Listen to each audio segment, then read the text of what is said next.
let's see who's gonna do the recap. I can't roll. Yeah, you can't roll for most. I think like every game you're a part of. I think you did all the recaps last week.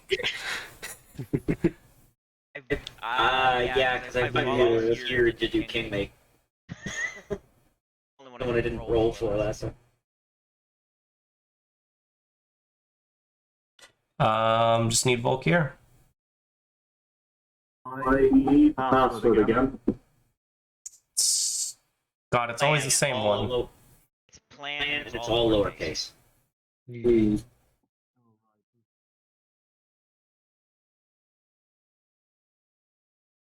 God, I'll just roll for him.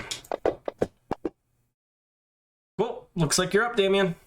Okay.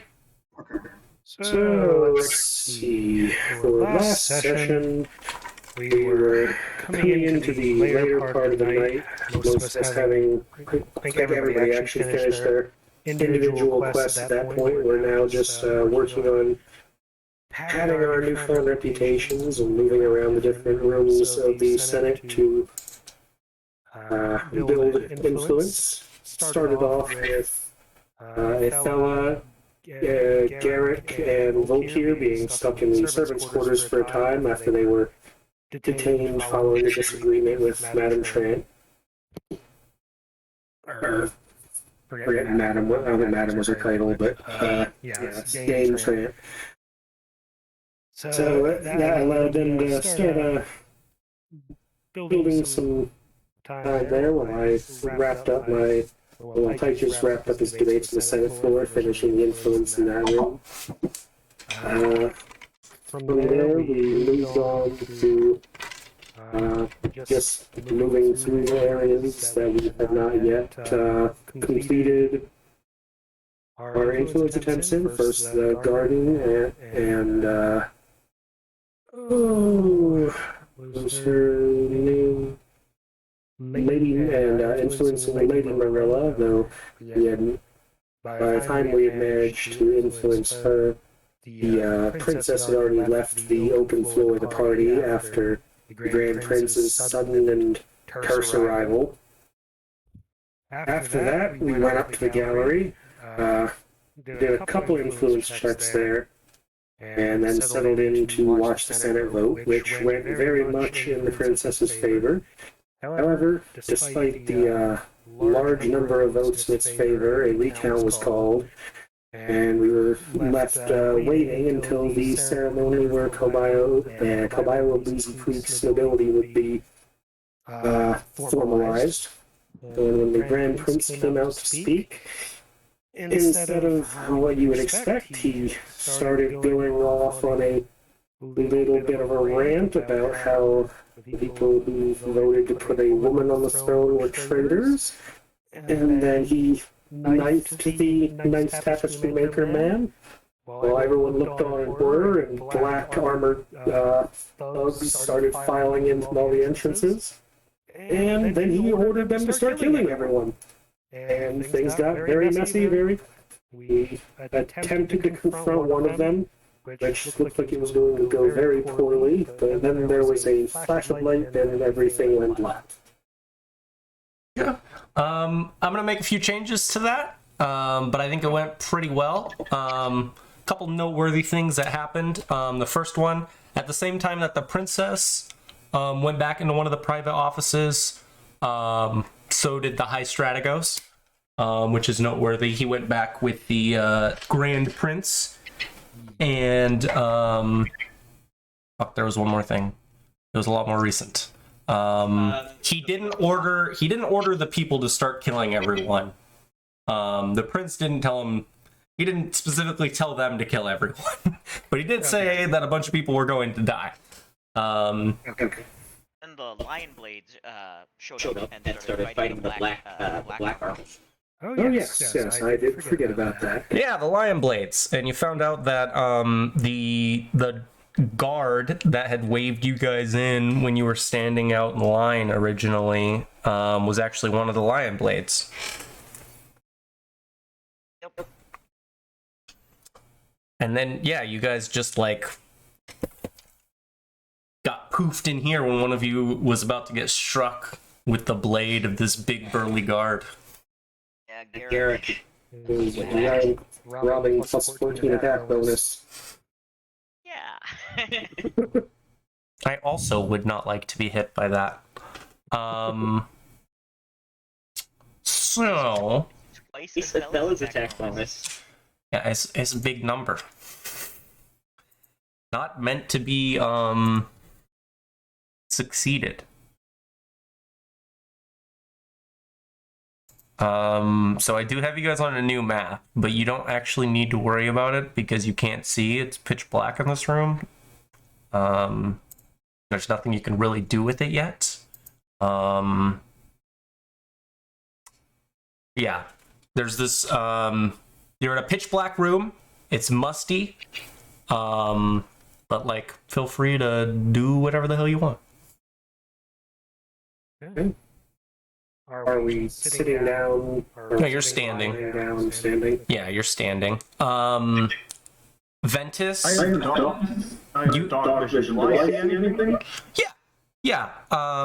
Just keep in mind, dark vision isn't real vision. It's like you have CC TV vision. Yeah, I can't see color. Yeah. That's exactly what a CCTV is, but thank you. Yeah, there's half a dozen beds next to you, a counter, and 3 different doors, as well as an ornate-looking switch that is made of brass and glass.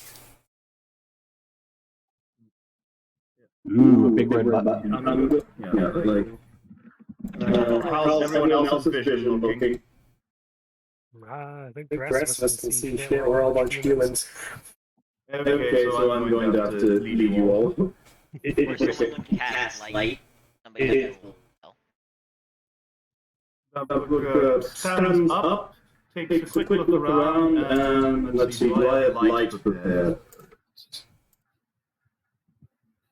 Just a minute. Well, hopefully today. You're all out of luck, I do. Any of our casters have light. Well, am I there? Yeah. Okay. Ventus would get TP'd in with you guys. Okay. I have dancing lights prepared. Okay. Not quite the same, but definitely helpful. Unless one of you is able to see in the dark like I am, I would strongly recommend bringing out some form of light. He says as he stands up and examines the ornate mechanism. Is there any knowledge checks I can make to study it? Thella gets out her torch. I was about to say at that point, as he says that, Tyke just reaches down to his belt and strikes one of the sun rods he had with him. Cool. Now we get to mess around with the Fantasy Grounds mechanic that each one of you get to do for yourselves if you're providing yourself some light. In the top right, there's the effects button, and there's a bunch of lights at the top. Pull the relevant light effect and put it on yourself.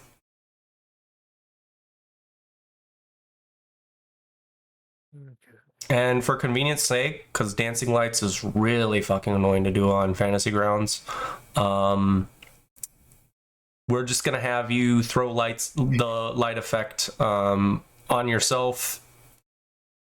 I know it gives you multiple lights, but it's really, really annoying to do on Fantasy Grounds to actually show the lights. Oh, that's fine. What would I put to activate dark vision, or is that just something that will come automatically with dragging Dumpy, I think? No, I have to fucking give it to you. It's something I have to do. That one you can't do yourself, but I can. I just hadn't bothered with it because we didn't need it, and I forgot about it by session 4. Token lights. Nope, that's not it. Where is it? It's been so long since I've set this up. I think it might be... I can't remember if it's an effect that I can drag on you or if it's a piece of code I have to hand to you. I think it's a piece of code. Let me pull it off one of the other characters.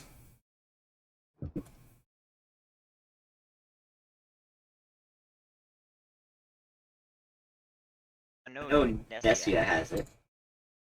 Have you guys put the light effects on yourself? That I did? Yeah. Looks like it. So... Oh, I forgot about this. Now that you guys have them on your tokens, I have to give you new tokens. And then they should work. So give me a sec. Yeah. No, it says you have them on you. I'll double check it. I'll see if it works when I drag it over. It's been a while since I've had to set it up for new characters, so... No map is appearing. Yeah. Really? Map. Yeah. Yeah. Not Letting us open it, even with double clicking on our token. Strange. I was looking in the images. What's the map called? Oh, there it is. It's that one. I don't know what it's called because I have the ID hidden from you, and it doesn't tell you the same name quite often if the ID's hidden. Okay. Hmm. I I have the light, but it's not showing things. There There we go. Hold on. Was there light effects for you guys now? Yes. Yeah, all that up, yeah. That's weird. Hold on. The room shouldn't... Hold on. That might not be right. I think there's a setting I have on that there shouldn't be. Yeah. So Do I see selected- Sunrod on my token. Oh, if I don't select the Thela, the room looks bright. If I click Yes, on a Thela, the room because you have dark vision. I have not turned off shared vision for you guys. I don't...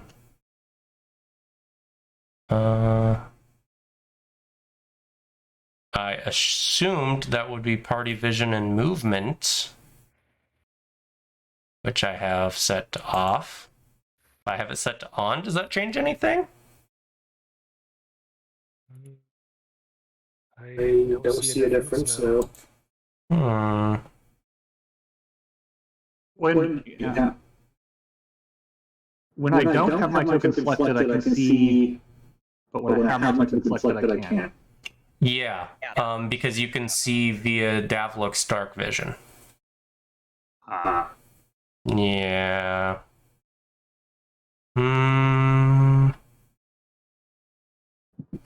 There's a way for me to turn that off, because I'm sure I have it turned off in other games.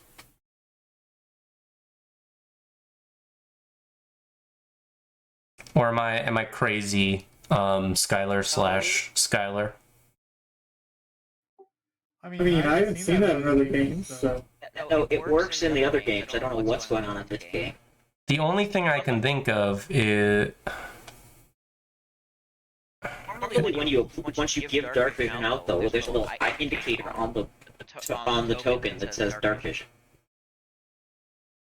I think that's the case. I've just given people the dark vision effect that they can put on, but it doesn't actually give you dark vision. I still have to apply it to people.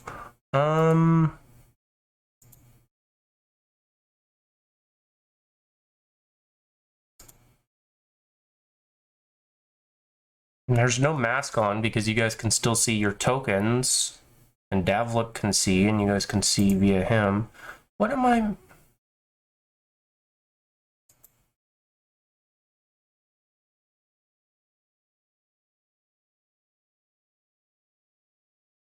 Trying to think what I'm missing here. Why wouldn't it work? Is the... Oh, no, never mind. Try just turning dark vision off. Well, it's not like a setting. I just take it off him, and then none of you would be able to see. That's all it would do. But we Should be able to see from our torches and light sources. And you couldn't before until I put the dark vision on. And torches supersede dark vision, so you would be able to see if the effects were working right. I mean, if I just turn lighting off, that works, but... I can would. we Still see it dark. Yeah, no, I get that. We've made that very, very clear. Now when I select my token, I can see, but it's kind of grayed out and blurry. Yeah. But when I'm not selected, it's more light, although it's still black and white. Yeah, it should be black and white because you're getting Davlik's vision for some fucking reason. But before when I selected my character, I couldn't see anything. Now when I select my character, I can still see, but it's darker than when I'm not selecting it. Really? Yeah, I don't know if that means anything, but... I think that's the effect that we've been having for a while. Exactly what the situation has been with me since it started. Yeah, that sounds similar to what I'm seeing.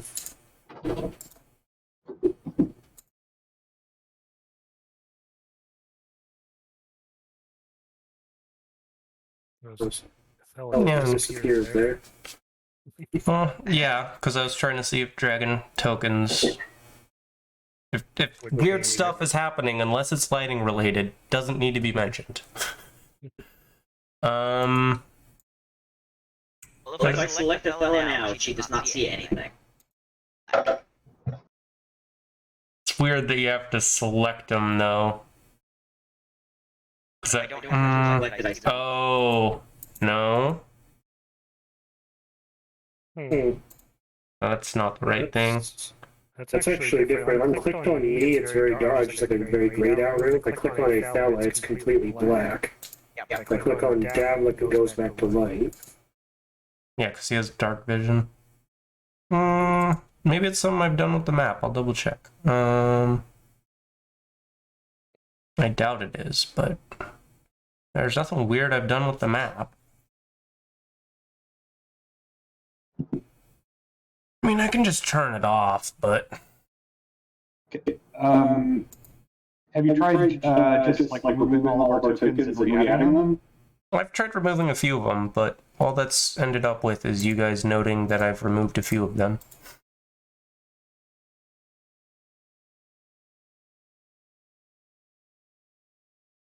I'm gonna try dragging you guys over again, though. Yeah, that shouldn't do anything. Yeah, it hasn't done anything. Okay, well, I can just manually add them on my end. Tablet can have some dark vision. Vision 60. That works now. Yeah, because I just put it on. That's why it works. What are we throwing on Ventus? Owen? Yes. What are we throwing on Ventus? What do you mean throwing on lights? Oh, he's got dancing lights. I put light. They just put the light spell on him. That's easier. Yeah, there isn't one that's specifically dancing lights. What's the range on dancing lights? Each light is the range of the torch. Okay, then why didn't you just attempt torch? I mean, I'm gonna throw it on you now because I'm already here, but I'm sorry, my client just crashed.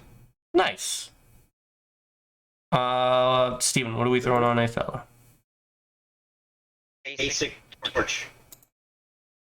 Torch. Damien, what about Tychus? Sunrod? Okay. Sunrod. Skylar. Torch. Cool. Can you guys see now? Yes. I don't know why. In all my other games, you guys can put your effects on yourself with the exception of dark vision, because for some reason when they did the lighting overhaul, they didn't keep dark vision in mind.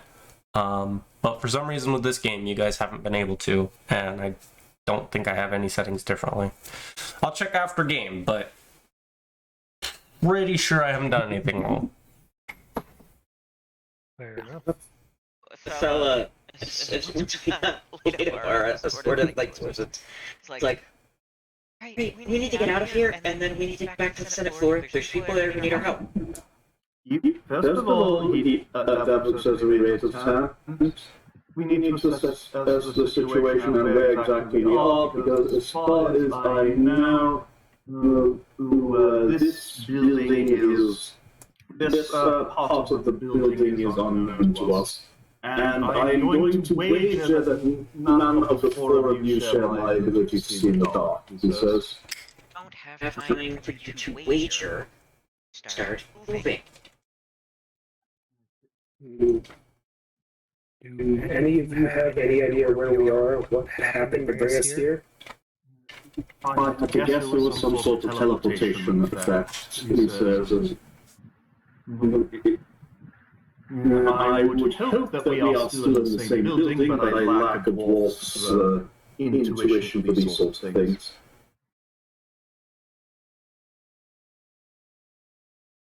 Give you a description of the room you're in now that you have light, if you'd like.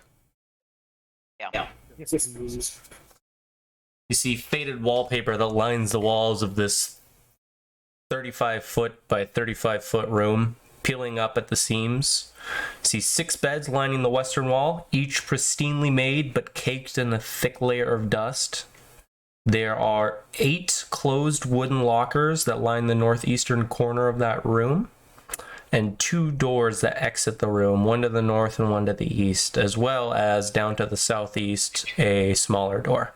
Unless otherwise noted, every room that you guys go in for the foreseeable future is 15 feet high.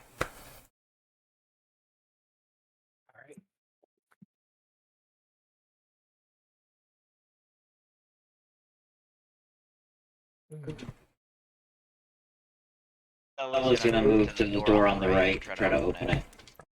Open it. It's not locked. I can't select it to open it, Jacob. It's Really? showing up Openable. Nothing more. Oh god. Why? I set it as a door. It should be openable. Oh, hold on. I might have done my door wrong. Do you have to do that? Is that what it is? It is that, isn't it? Hold on 1 second. Okay, I fucked the doors up. I'm sorry. It's been a long time since I've had to set up a fucking map. I know how to fix them all. But I'm gonna remove you guys. I'm not gonna remove you guys from the map. I'm just gonna like, can you all move down to the bottom left? And I'm just gonna like wall you off for a second. Lumber party. What's the name of this map? I don't know, but you should just be able to double click on your character's token to get in there now. It wasn't for a second. There we go. Just gonna wall you guys off, just chilling there for a second while I fix the doors. Those are all doors, but whatever. Don't open the door you guys are inside of. Don't open the door. We got way more cribs in here. Sharing beds, eh?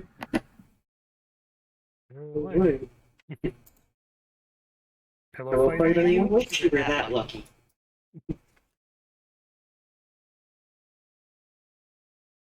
It's an easy fix, but it's one that somewhat annoying.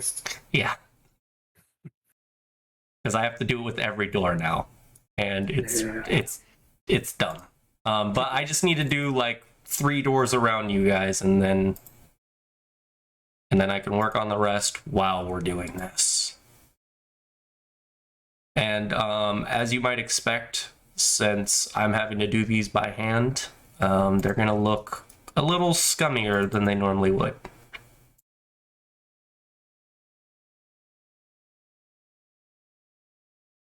Okay, I've done the doors immediately next to you guys. I will now delete this door that I have encapsulated you in. Prison. Alright. The cello's back over to you then. Attila opens the door. Tychus is going to take a moment to unpeace his weapon since he didn't get to do that before. Yeah, that would be helpful, wouldn't it? Yeah. She goes into this room carrying her torch. Okay. It is small, cramped, and caked in dust. And She sees another door. More door. She's gonna try to open the next door. Okay. It's unlocked now that I've finished a door related to it. Okay, yeah, as you walk into this dark room, your light reveals stacked wooden crates that cover the southern wall, and more crates occupy the northwestern corner. There are some wooden shelves that fill much of the eastern half of this room, and each tier is filled with dust-coated bottles, crockery, and glass jars. Yes, we are probably in some manner of panic quarters. Looks like they haven't been used in a very long time, though. Yes. Unfortunately, time is of the essence. There's people being attacked. It is, but I don't know if this much dust. I somewhat doubt we're still in the Senate building. Could be in the area beneath the servants' quarters. There's rumored to be. There's supposed to be a whole complex underneath the Senate building. The whole place was built over the top of previous buildings. Learned about this on the tour. You see another one of those switches in here, the brass and glass switches. I'm gonna cast Detect Magic to see if they're radiating any magic. The switches? Yeah. Okay. That's an interesting question that I actually don't know the answer to. I want to say the answer is yes. Yeah, I think the answer is yes. So the switches are definitely magical. Determine the magical shot. Oh, wait, no, I don't have Detect Magical, never mind. I can try to determine the school of magic. Please do so. I'm not prepared to detect magic today. It's minor evocation. It's evocation magic, so flipping it. That means it's almost certainly a trap, so... Any of you good... That does not necessarily mean it's a trap. Evocation spells are nearly always spells that are meant for offensive capabilities, so I wagered something like a shocking grasp spell or the like. The switch. Yeah. It might summon Torchlight as well. That seems like it would be. Better safe than sorry. Yes, you're right. While you're checking the switch, I can compare a glance around the room and see if you can see any signs that anyone else has been through recently, like tracks in the dust or some signs that things have been opened. No, not at all. Not even gonna make you roll for I it. don't know. Okay. That seemed like a thing to check. I think a fellow would try opening the next door, too. It's unlocked. There's a short hallway that leads to another door. Okay. Also caked in dust. Assume everything we talk about is caked in dust until I say otherwise. Attila, try another door. More door. Oh, is this There's another room! This one, You walk into Mordor. this one has some heavy wooden bookshelves that line the walls of this opulent bedchamber. There's a posh chair that sits in the northwestern corner alongside a small circular table. A massive bed and adjoining table rest along the eastern side of the room, and an open bathroom fits into the southwest with a bathtub matching the room's opulence, but adding an ignoble odor. So this door would actually be open. It is a point for the panic room theory. This is someone's panic room. I still think it could be beneath the Senate building. There's a whole complex down there. It could be. It's probably best not to make too many assumptions.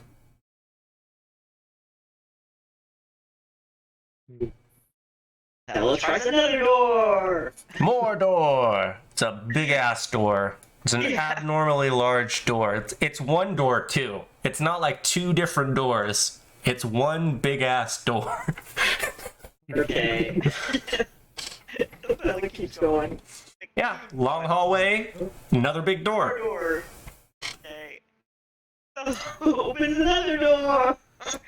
She opens doors. The fella's starting to get kind of freaked at this point. You see a wooden counter that juts from the northwest corner of this 30-foot by 30-foot chamber. Multiple open cabinets of dusty liquor bottles stand behind the bar, while one cabinet remains tightly sealed with a visible lock. 3 tables with adjacent chairs fill much of their room. And you see portraits of posing nobles and historical scenes adorn the walls, all faded with age. You check to see how old they are. I didn't understand any of that because that was 3 different people talking. I roll Lore, Haldane history, or knowledge and ability to see if I recognize any of these. Yes. Was that what everyone was saying? Yes, that's basically what everyone was saying. Yes, it would be knowledge, history, or nobility. And yes, Stephen, you can use that.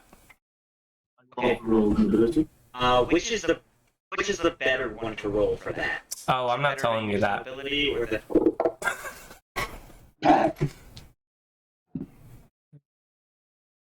Bit better history. Assuming they are Taldoran, then it would be better to use the lore. yeah. But I'm not telling you that. Maybe we're some awful ass Michelle hacks right now.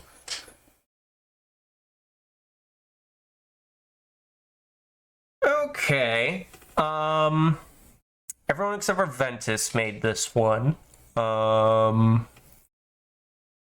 Each of these portraits on the wall represents a notable figure or scene chronicled by the by Taldor's Fourth Army of Exploration.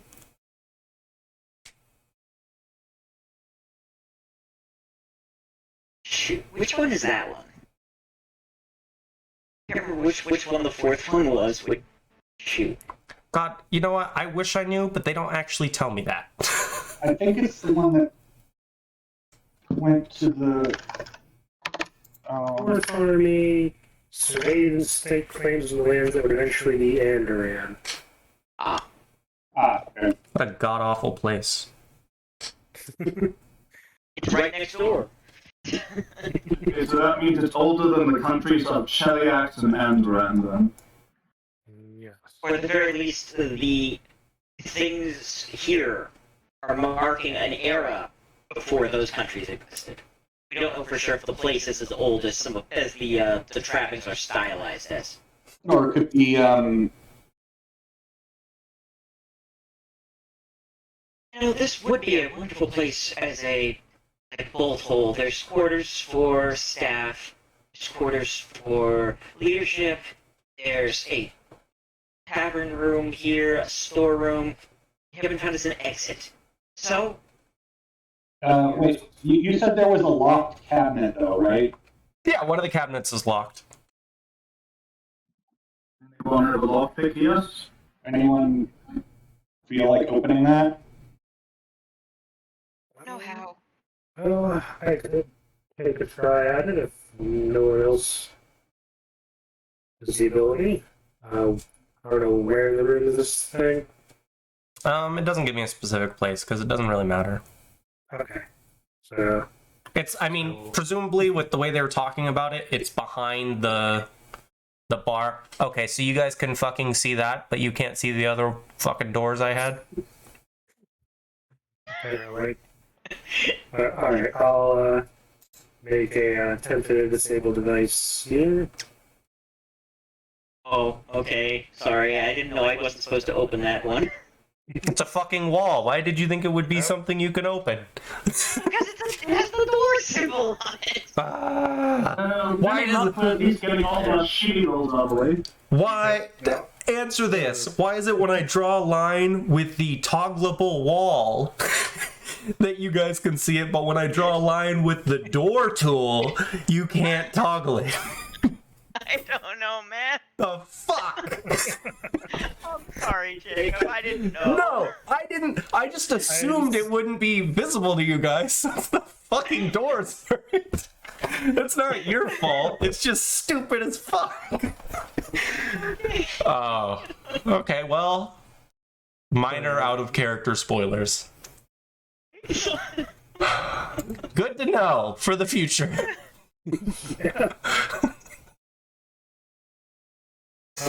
That attempt definitely failed. Yeah. Not able to get into it, unfortunately.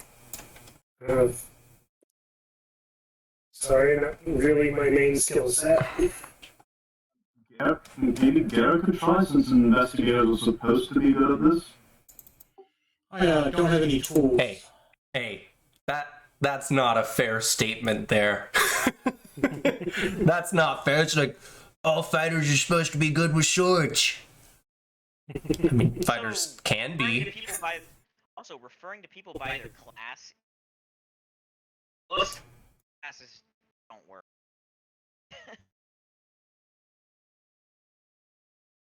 That wasn't in character. It's fair, but I don't like the pigeonholing of classes. Because, like, there's so many times when that's not true.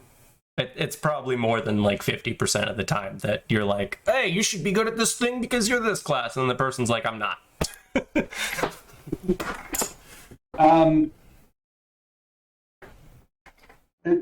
Tychus, if you want to try again, I can give you some divine guidance. Am I allowed to do that? That's really fucking scummy that you did that, but this one time I'll allow it. Because normally what I say is, unless the situation has changed in a significant way, and I don't want you to get into the habit of being like, okay, well, let's try it once without guidance, and then if that doesn't work, we'll use guidance. I'm sorry. No, it's fine. We haven't talked about that before, so I will let you do it this one time. All right. So, do I need to do anything special there? Or just, That depends on if what Owen just did actually worked. I don't think he dragged the guidance effect on. Yeah, I think you just dragged guidance. You need to actually hit the effect on it, Owen. So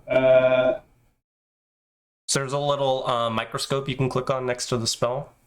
There we go. And there should be an effect in there if you grabbed the right one.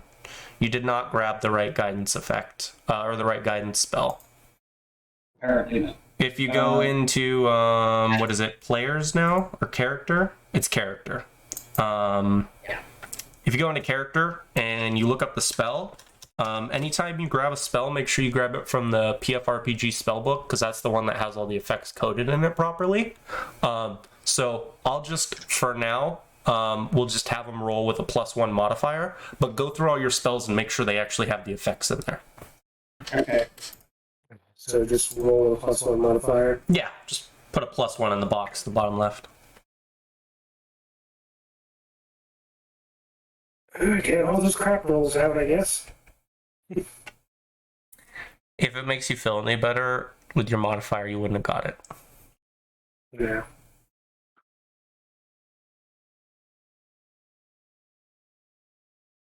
So it's literally impossible. Well, maybe there's a key in one of these rooms or something. Yes. Yeah, so Don't think what I have available is good enough for this lock, gentlemen. Thank you for the aid, though. the fella having seen this room is a dead end. It's going backwards. Yeah, you She saw there were remember other doors. last week and I said we were going to do something that we normally wouldn't do in Pathfinder? This is it. Okay. So she is going back to the other room, and she's going to try the other doors. Or at the very least, another door. Yeah. Oh, she found another bathroom. Yep. Oh, yeah. Oh, yeah. Found the public latrine. Oh, yeah. How do I target something? Either clear targets in the top right of the map, or control left click them while you have yourself selected. Okay. I think we're going to have to work the switches. There's one more door. Oh wait, never mind. That's just another bathroom. So it seems like as much as we would like to get out of here quickly and attend to that, we're going to have to be a little more thorough in searching this place. I think we're going to have to work the switches. I have a sinking feeling we're going to have to go through some puzzles. Before we do that, I'm going to go back to the more opulent bedroom Okay. and search around. Well, first, like, scan all the books, search around on the side table, see if there's, like, notes, keys. What doesn't tell us see in this? Hey, guys, A map. one step at a time. You guys are all wanting to do stuff. I want to do things one step at a time. Start with Athela, because it's going to be the faster thing. You see a wall. Very simple and straightforward. There's no features to this room. It's just walls. Yeah, I mean, the walls are the same as they are in any other room, and it's just as dusty in here. There's no furniture. There's no shelves. It's a hallway that leads to a dead end. Yep. For what she can see. Yep. So it's a closet. There's nothing in it. An empty What the hell's closet. the point of this room? That's literally what she says. What the hell's the point of this room? Probably another hallway to the bar. That was it. I got something to put you guys in some out of character perspective. The thing that Ventus is trying to do right now is supposed to take you. It requires a successful check and multiple hours to complete. Okay. Oh. Ooh. Ooh. I guess we are not going to be able to help the people in trouble. Okay. We weren't going to be able to do that anyway. Yeah, but like level. That's way more powerful than us. Actually, something along the line of that. You guys would all hear Martella's voice in your heads as she asks, "Where did you go? I just saw you and several others in the Senate vanish into thin air." We appear to be in some manner of panic room that, judging by the layers of dust, has not been used since before the world wound opened.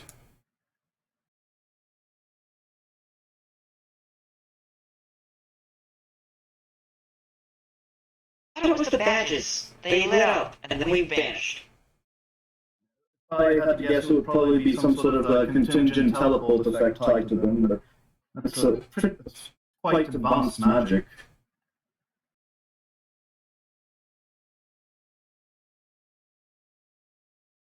We were trying. Were we able to send that back to her, or you say just show up to us and we tried to send back to her? How would you know? We wouldn't know unless she sends another message back.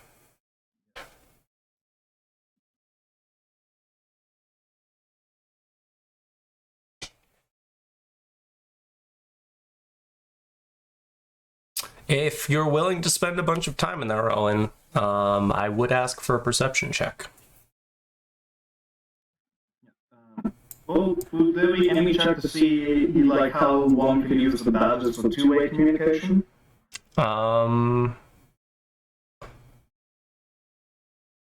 No. This is a very uncommon item that you guys wouldn't have high enough bonuses to actually be able to identify.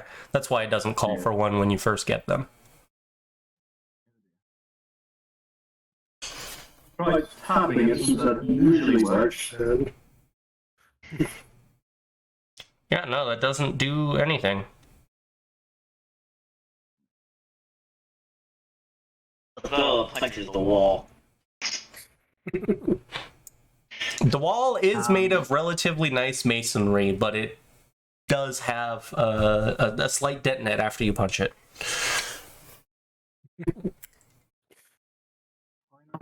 And I feel your frustration. There's no exit until we can find one. Okay, let's try hitting the switches. We're gonna hop over to the guy who asked to do stuff way before any of you else brought up ideas, before we do more of what you guys want to do. Yep. We're gonna deal with Ventus for now. If you want to give me an initial perception check, I can give you some information. But I am gonna ask for a follow-up perception check after this. Okay. Yeah, there's a clue I'm not going to be providing you. But if you want to spend a bunch of time looking around all the stuff in here, you can. In which case, I would ask for another perception check.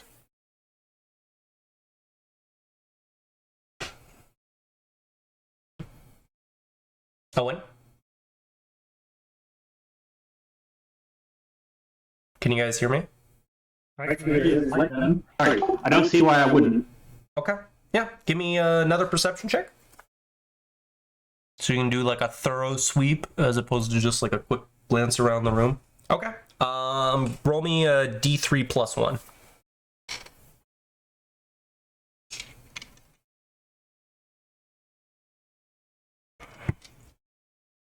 I can actually show you how to roll a D3. If you right click that D6, you can actually choose a D3, and then it'll be a proper D3.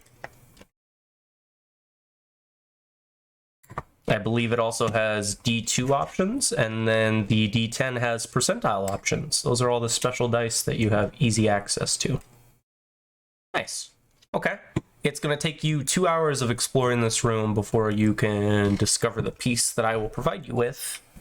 It's a pretty important piece. But we're going to hop over to everyone else before you find it, since I think they're going to be doing a few things that won't take multiple hours.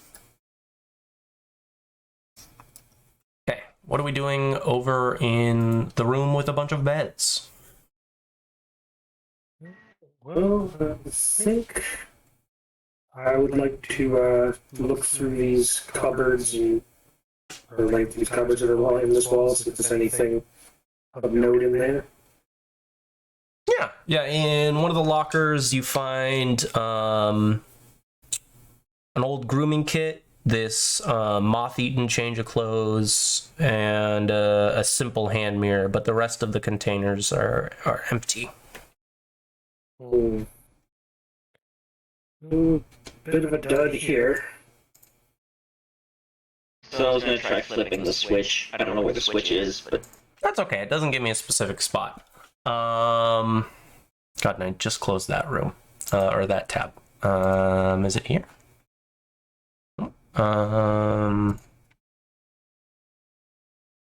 It's at the bottom. Okay. You guys are in. I wish it would put the names on there. Cool. I don't think it's immediately apparent to you what the switch does. But in the room you're in, Ventus, the lights come on. Um, I'll call out. Hey, what did you guys do? The lights just there's suddenly turned on lights in this room. light switches. I've heard of these in Alkenstar. And you can see that the lights are all coming down from the ceiling above you. And you can also see the room, I'm going to call it the bar for now. The bar is also lit up, Ventus. Okay. Hey then. okay. Those are light controls then. We should put the other in. Yeah, just to make sure, let's try the other one. And it looks like there's, and then if still there's no way out, then I guess we're going to have to figure out. Oh, I don't think I noted it, but there are switches in every room. Oh. Yeah. Okay. I don't have lights turned on because I imagine you guys are going to play around with them. Yeah, Probably. But gonna be some light puzzle. there are lights in the 2 northern rooms currently on. Alright, you said there was one in this room as well, so Othello's gonna try to flip that light switch. Okay. You hit that switch, and then the lights in the bar turn off, and the lights in the room you were just in turn on.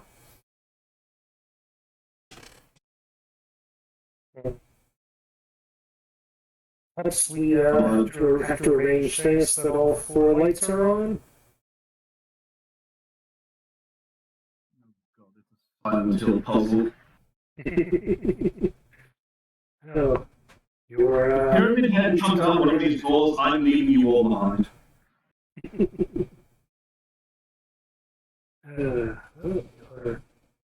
Underground panic room would not be complete without a complex lock. How many of you thought you were ever going to do an escape room in Pathfinder? It seems counterintuitive to have the room. Why would you make your panic room hard for you to leave after you get in it? It's not necessarily a panic room then. Perhaps, Hey, Volkir, someone who's don't inconvenient. fucking touch that. I already told you guys not to mess with it. Okay, so the bottom left switch turns on the top left and top right. Time to break out the pen and paper, I guess. Pretty much. The bottom right manipulates the Left rooms. the bottom left and the top left.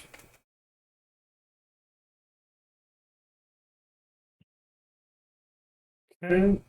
So we test the switches in the top rings then, and then try to discern what we need to do here. I suppose so.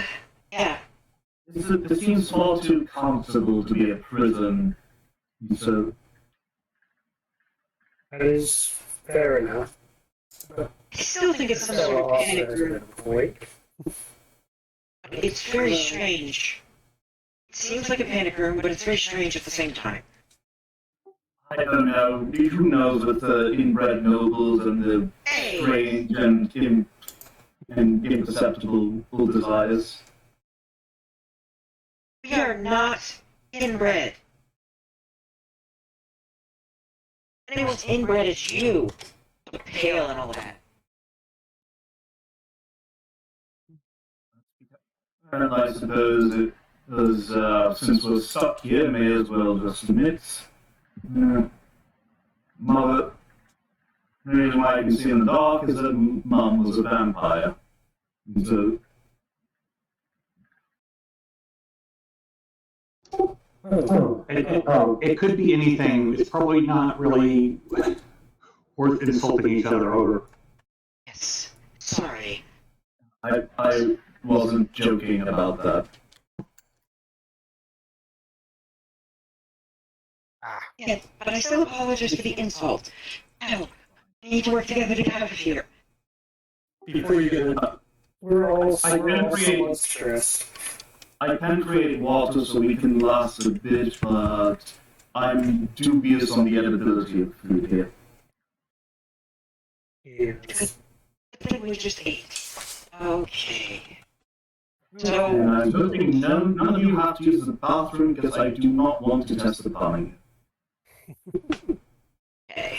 Yes, let's get out of here before that becomes a problem, yes?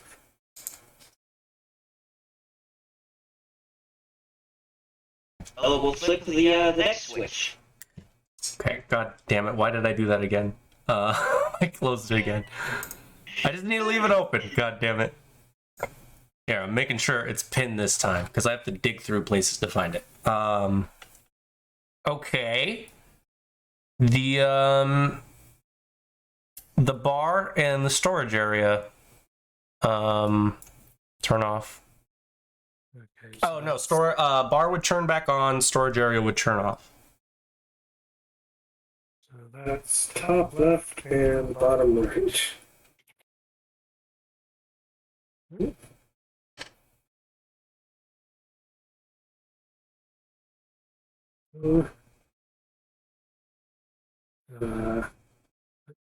Alright, one more. Other check. Alright. Tell me what turns on, what turns off. She flips another switch.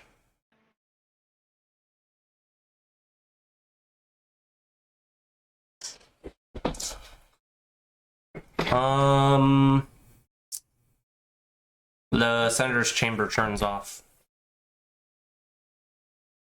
So just to make, because I might have messed this up, the bottom left room turned on the 2 upper rooms, and then you guys moved over to the right, and that turned the bottom left on and turned the top left off, which leaves you with the bottom left and top right on, and then you went to the top right and turned on the social room, so the top left, and then also turned on the bottom right. So they were all on at that point, I think. Yeah, they're all on it. And then when you come in here, it would turn off. It would turn off the top right room, so everything but the top right room would be on after you've hit all 4 switches in that sequence. Let's flip that last one again, turn them all back on, see if we can find anything.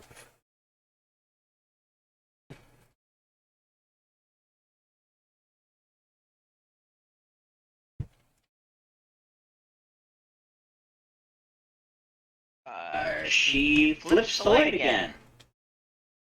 Switch. All of the rooms are now lit up? Yes.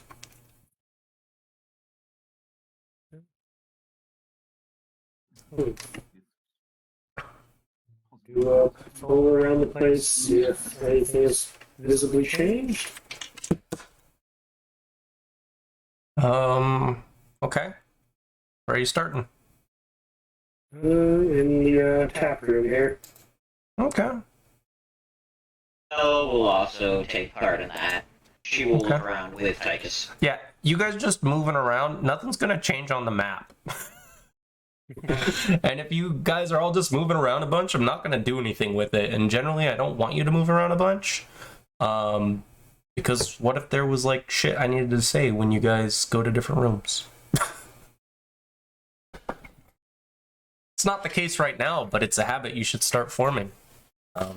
Because otherwise, we're all gonna regret it in the future. So try to take things in turns here. Yeah, in the... What is there that you can find in here?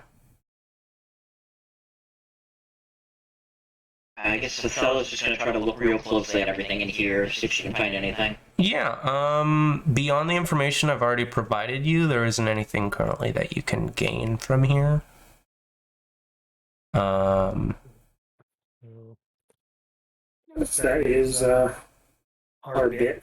I'm searching this place, peeking under tables and up the ceiling and behind the counter, and finding a bunch of dust. Is any of the food stores back there actually edible? Or is it just wine and stuff behind the bar? There's a bunch of alcohol back there, but most of it's soured or evaporated. But there are 2 bottles that have remained sealed. I guess if you guys are going to check back there, you could give me perception checks. Okay.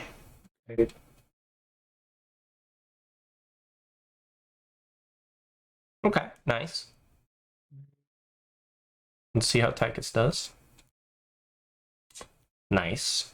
Okay, cool. Yeah, Athella, you find 2 wine bottles, and Tychus, you'll be able to find a wand, that's like very clearly magical, just based on where it was placed. And there's a spoon sitting next to it, in basically in like a drawer with each other. That's odd. There's a spoon and a wand. Oh. I found some wine. Point to the intact bottle. Whiskey. I found a wand in this drawer over here. I'm quite sure it's magic. Perhaps one of our more arcane companions can decide what he does.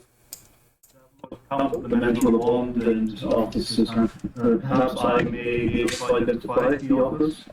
If you would please. I will also pick up the spoon and sort of like look it over. Would that be spellcraft or knowledge arcana? Pretty sure it's spellcraft to identify these things.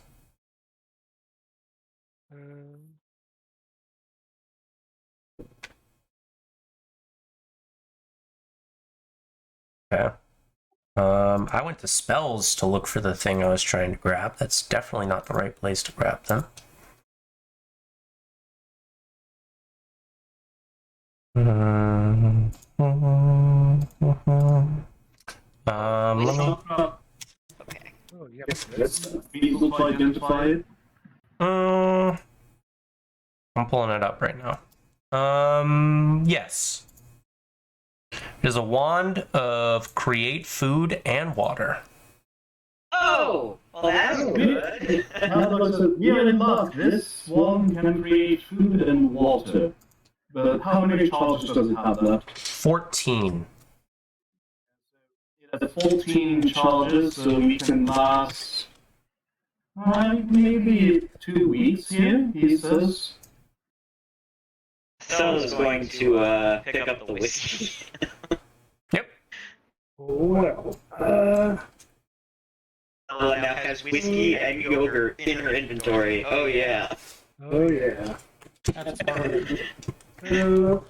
This actually has yogurt. This actually an item in her inventory. So I forget, if you don't have the spell on your spell list, then you have to make a check to use a Yeah, yep. do something with it, right? Yeah. But if it is on your spell list, you can just use it. Okay, that's why I was going to check the Inquisitor spell list to see if it's something Tychus should grab or if one of you should take it. You can just look the spell up in game and it'll tell you who has it. Create food and water is not on the Inquisitor, but it is on the War Priest, which is interesting.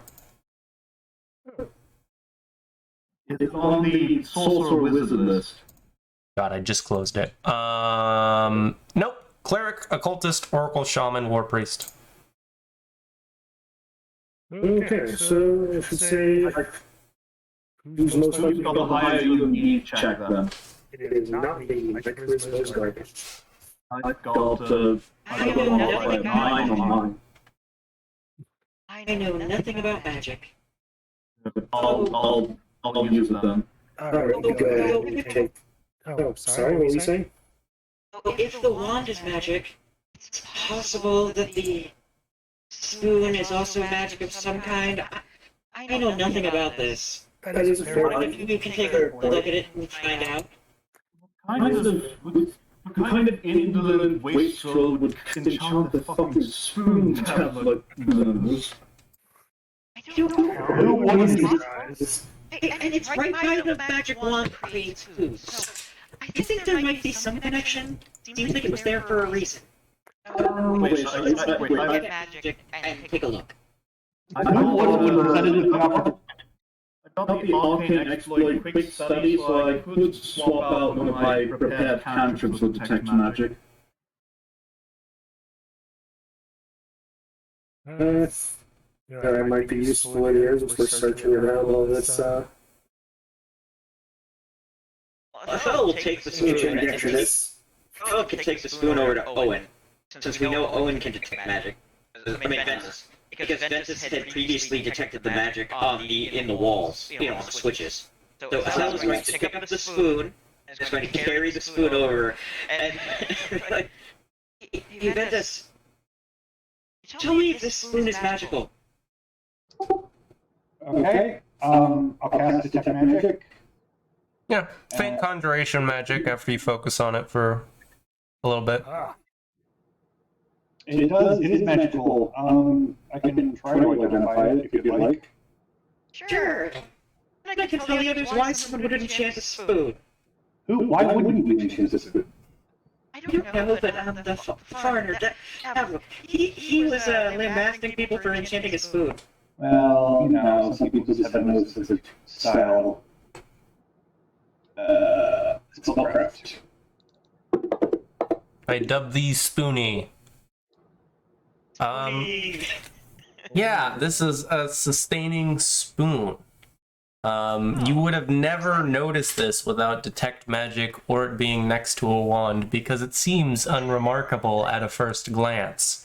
But this thing, if put into an empty container, can make a thick pasty gruel that tastes like warm and wet cardboard. It's highly nutritious and contains everything needed to sustain someone. And the spoon can produce enough food for 4 people each day. Awesome. Well, someone intended to be down here for a long time. Yeah, so Bella now has a sustaining, now carrying a sustaining spoon. And she's going to take, she's like, thank you, Ventus. She's going to carry the spoon back. Control the food, control the world. Bella is holding her spoon aloft. This is a sustaining spoon. It will create food if I put it into a container. It can do this enough to feed 4 people a day.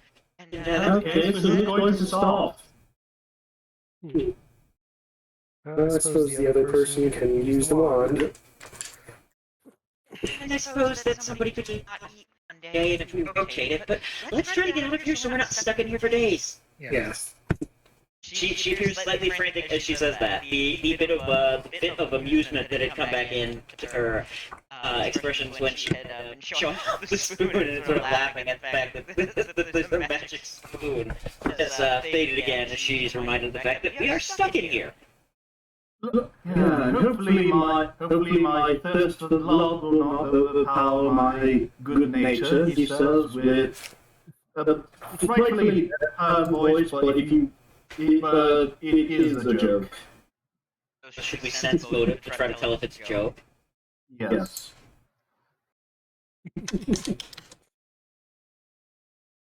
Yeah, that's enough to know that he's having a joke at his own expense. Okay. Well, this dude's also in that room. Yeah. Thank goodness for high modifiers. Yes. Well, That's sort of laughs. Right. And I'm sorry that I insulted you.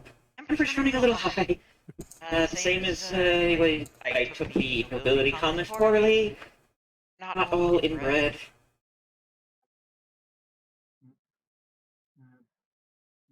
Yeah, my own family tree is a bit inward curving. And that that is why good record keeping is a must. Yes, and I think we're all going to need to work together to get out of here, so I'll hold on to the spoon now, and when we need to eat, I'll just use it. But what do we know so far? We know that this place has luxurious chambers. Know that this place has an ability to essentially feed a couple of people down here for a very long period of time. Yes, like it seems, at my guess, a noble in their personal guard seems to be. My guess. Like a panic room. I understand the purpose of it. We had like chambers that we could flee to if our home was compromised, but it's strange as normally the complicated entry method, complicated stuff would be get in, not to leave. So that's what's throwing me for a loop. It doesn't make sense. I guess maybe they expect they'd be able to teleport out just as easily as they teleported in. But if that's the case, he sucks in the breath through his teeth. I'm going to hope that's not the case because I cannot cast teleport. Yes, it's a bit beyond all of us. If that is the case, hopefully there's some sort of circle that can be activated rather than a personal caster being needed. I don't know much about magic, but yes, hopefully it's not something like that, because I'm not sure anyone knows we're here. So I don't think anyone can get us, and the Senate is still under attack, and we have to try... Just hope that the Lion Blades have this handled, because be certain they aren't going to be able to help. Even if we may have been woefully outclassed, at least we could have tried. You guys hear Bartella's voice once again inside your head. Gloriana Marilla's allies from the Pathfinder Society secured us a way out of the Senate building. This is an organized fight. He tries to like hold on to the badge when he speaks. Helen, are you able to hear me, madam? Yes.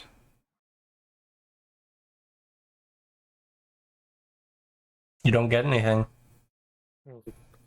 That obviously wasn't directed at us, so it seems that whatever these are, it's more of a generalized communication.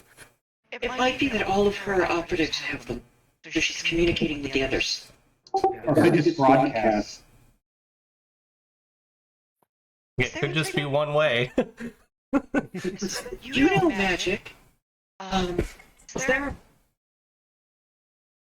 you know more about magic than I do. Is there some sort of magic that can make a place impossible to communicate out of? Yeah, there's quite a lot of abjuration spells that are meant to block communication magic. Doing it only one way would be a bit rarer, but certainly doable without asking the sort of caster you would have probably heard of already.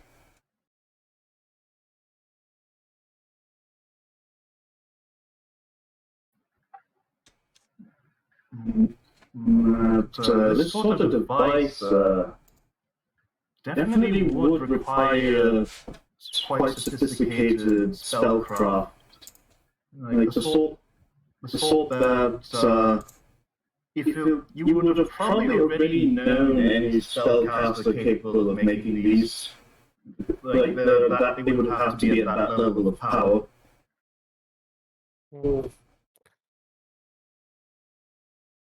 Well, obviously, Lady Martella went through quite a bit of effort to procure something like that, then.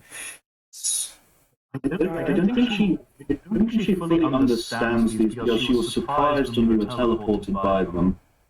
I don't think that these are our key to getting out, so we might want to focus on trying to figure out where we are now. I don't think they're going to help us. What's your modifier on Ventus, Owen, for his spellcraft? +7. Okay, yeah, you can't. Hold on. No, you might be. There's a slim chance you might actually be able to know some stuff about this. So if you want to give me a spellcraft, you can. It's a very, very slim chance, but there's a chance. You're telling me there's a chance. I've got a +9, if that helps. Is it okay if I cast guidance on myself first? Sure.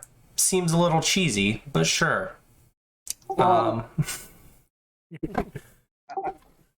don't like it when people use guidance as the "can I have a +1 on all my checks" spell. That's kind of what guidance is. That's kind of what guidance does. You can see why it's cheesy, though, right? When, like, a trait, which is a half feat, gives you normally a +1 bonus to one skill, and then someone comes in with a 0 level spell and is like, I have that for everything. In fairness, it is something you can only really use when there's no time constraint. Yeah, sure. There's no time constraint. Oh, I'm sure there is. We're not currently being like dumped down a pit or being chased by something that we know of. Okay, that's like literally exactly enough. Huzzah. Okay, I'll give you some information, Ventus. These are all built-in sets. There's a Master Senator badge and then Senator Aid badges. You all have Senator Aid badges. After you've received a message, you have a minute to send a telepathic reply up to no more than 25 words. Okay, So it is basically sending. And the wearer can only send 10 messages a day. The wearer of the Master badge. So that limits how many times she's gonna reach out.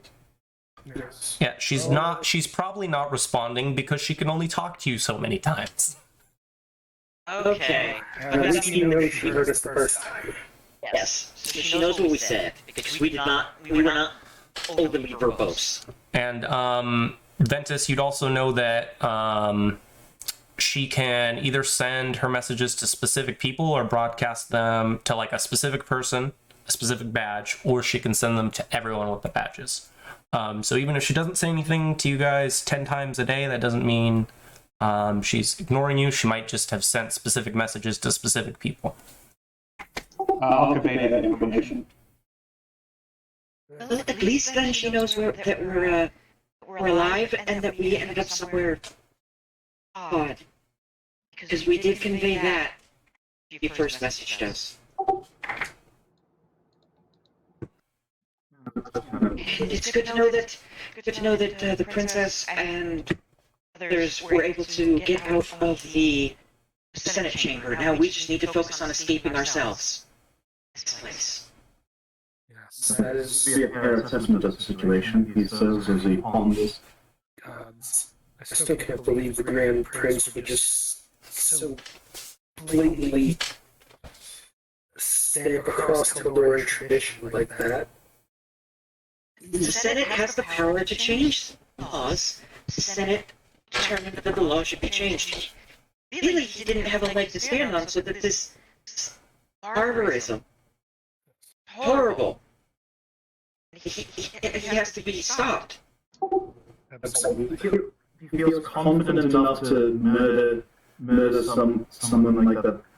Like what was the name of the commoner again?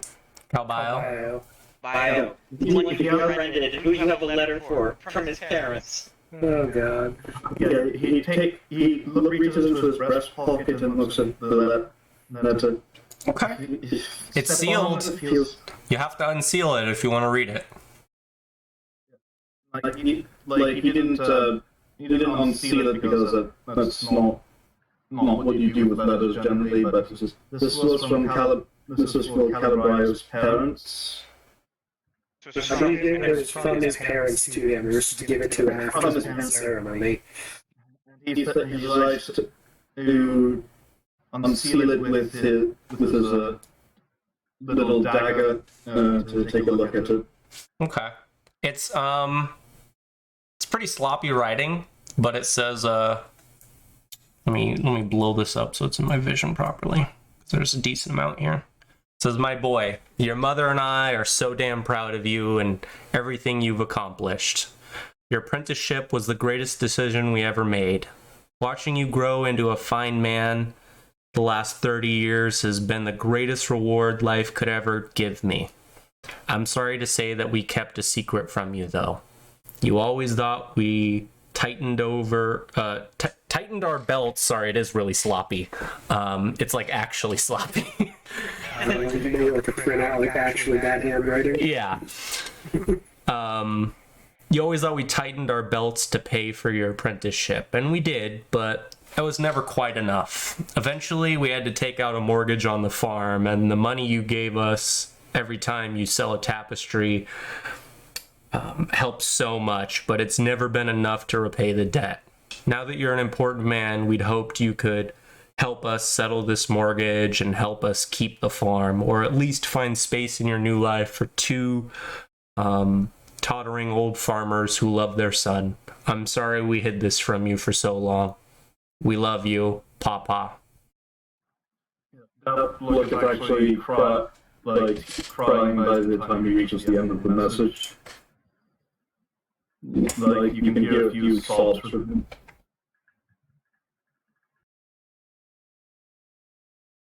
Well, I don't know about everyone else, but I certainly think that his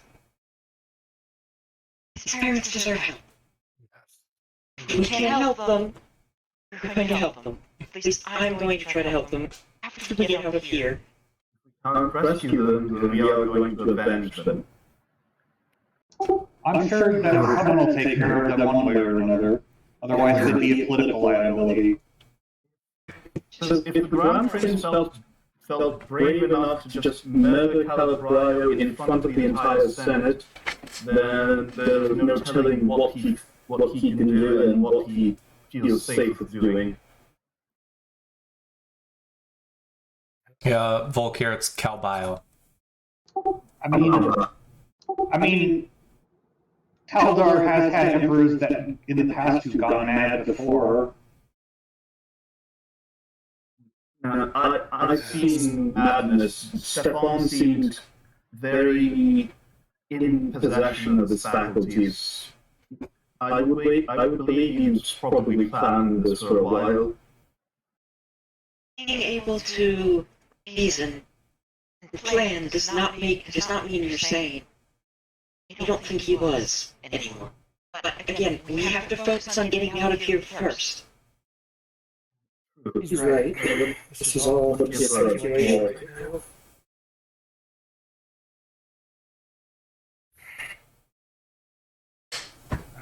Alright. Out of character. Is Ventus's search still ongoing while we're doing this?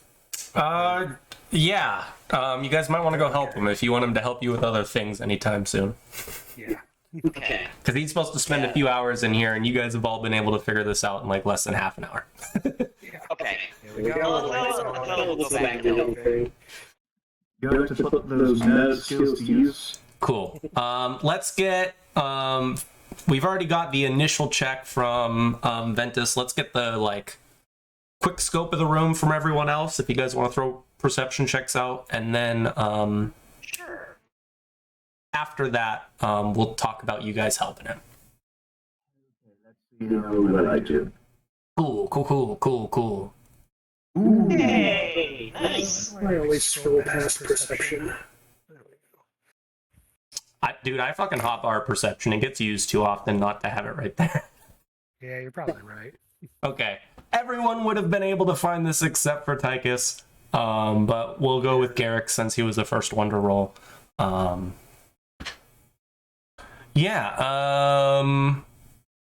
You notice a scroll case hanging from the railing on the bathtub in this room.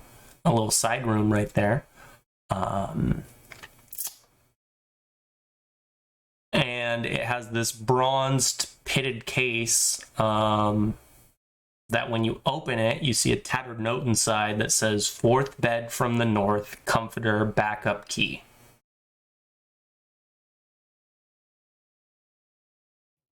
Okay.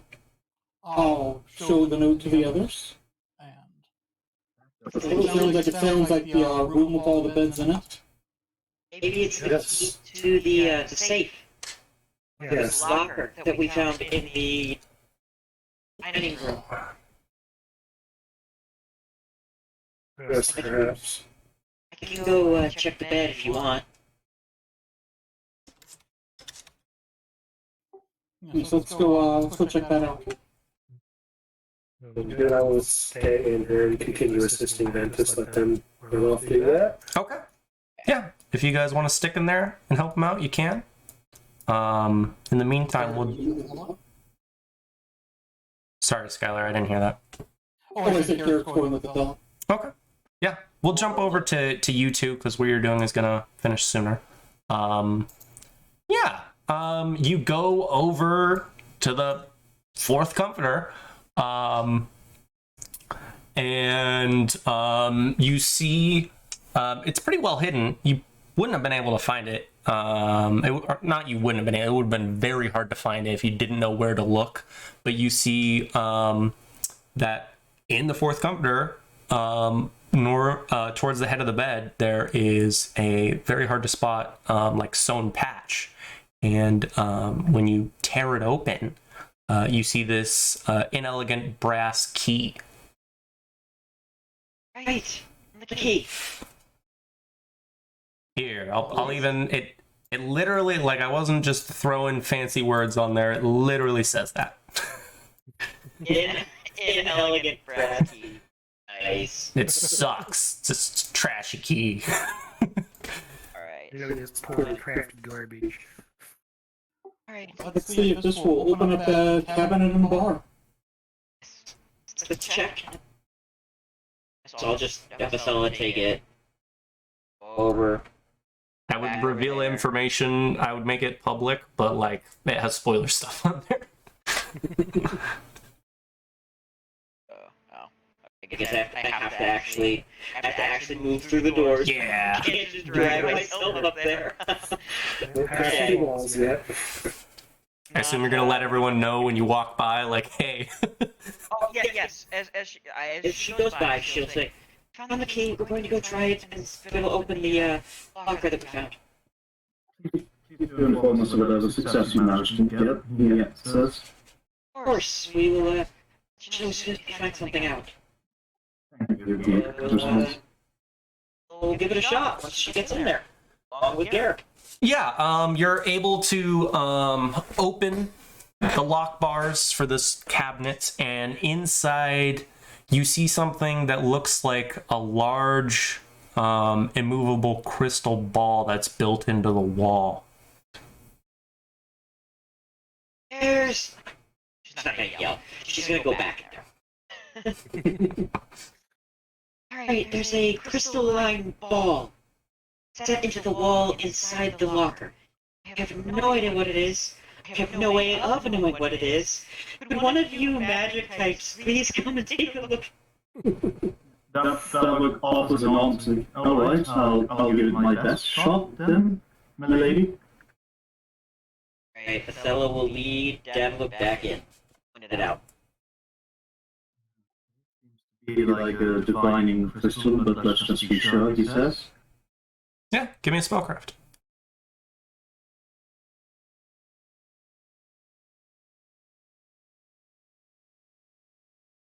Nice. Nice! Nat 20s! Yeah, it's hard to make out what this device should actually do. It's not like anything you've heard of before, but you can tell that it's the reason you're not able to like operate it is because it's missing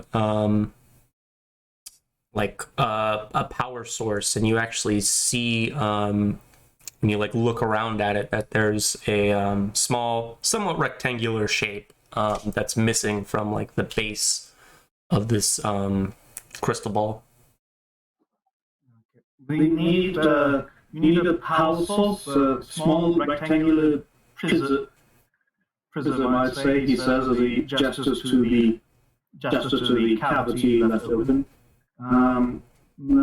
Hopefully, with the power source on, I might be able to operate it. Okay, But so you should tell the others so they can keep an eye out, and then we should start searching this whole place for our source. Most of the rooms have been searched. Maybe we should search the storeroom while the others finish their search of the bedroom. That would make sense. Tell them to look out for it. Bella's going back over to the bedroom. I will go with that first. Yeah, and she'll say that, alright, there is a... Davlik says there's a power source for the crystal ball, and it's some sort of communication or vision device, and some sort of small rectangular, and she sort of does a gesture with her hands, like showing the approximate size. I'm not sure what exactly it is, but we're going to go look in the storeroom and see if we find it. So if you guys see anything like it in here, let us know. Will do. Have to keep a sharp eye out. Alright. might be the identification. I'll help look for it. Okay. Alrighty. We're in the storeroom. Mom's impeccable vision, at least. He murmurs as he starts his search. Would that be perception, right? Yeah, you guys can give me perception checks.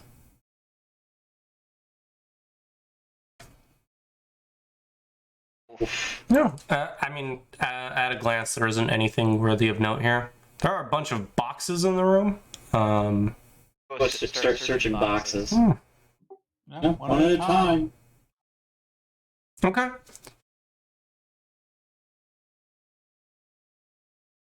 Yeah, Okay, this really does feel like an escape room. I'm not gonna lie. It's That is what this feels like. this part of the chapter is literally called Escape Room. Oh! It is. It's supposed to be a combination of old school D&D puzzles and modern day escape rooms. Okay. That's cool. I would say Bella was not in the mood for an escape room when she popped in here. She's working on it, but I hope that wasn't too much of a problem, guys. I was trying to play her true to form, where she was focused on trying to get out first, and then...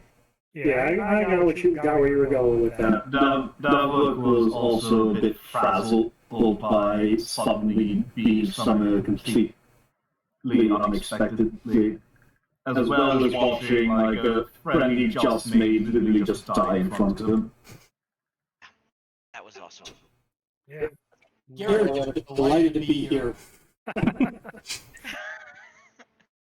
And also he's So glad. That's fair.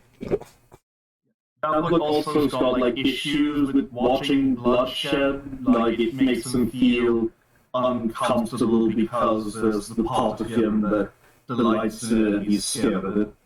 Goes food! Show don't tell. Characters are immediately more engaging when we come to realize things as opposed to just being told these are the things. Fair. But yeah, I agree with you guys. I would be very happy not to be up there, but I would also be very scared to be down here. A little conflicted. Yeah. I'm also claustrophobic, so I don't know how... I mean, I've never been in a building this big that was completely sealed off somewhere, but it sounds terrifying to me.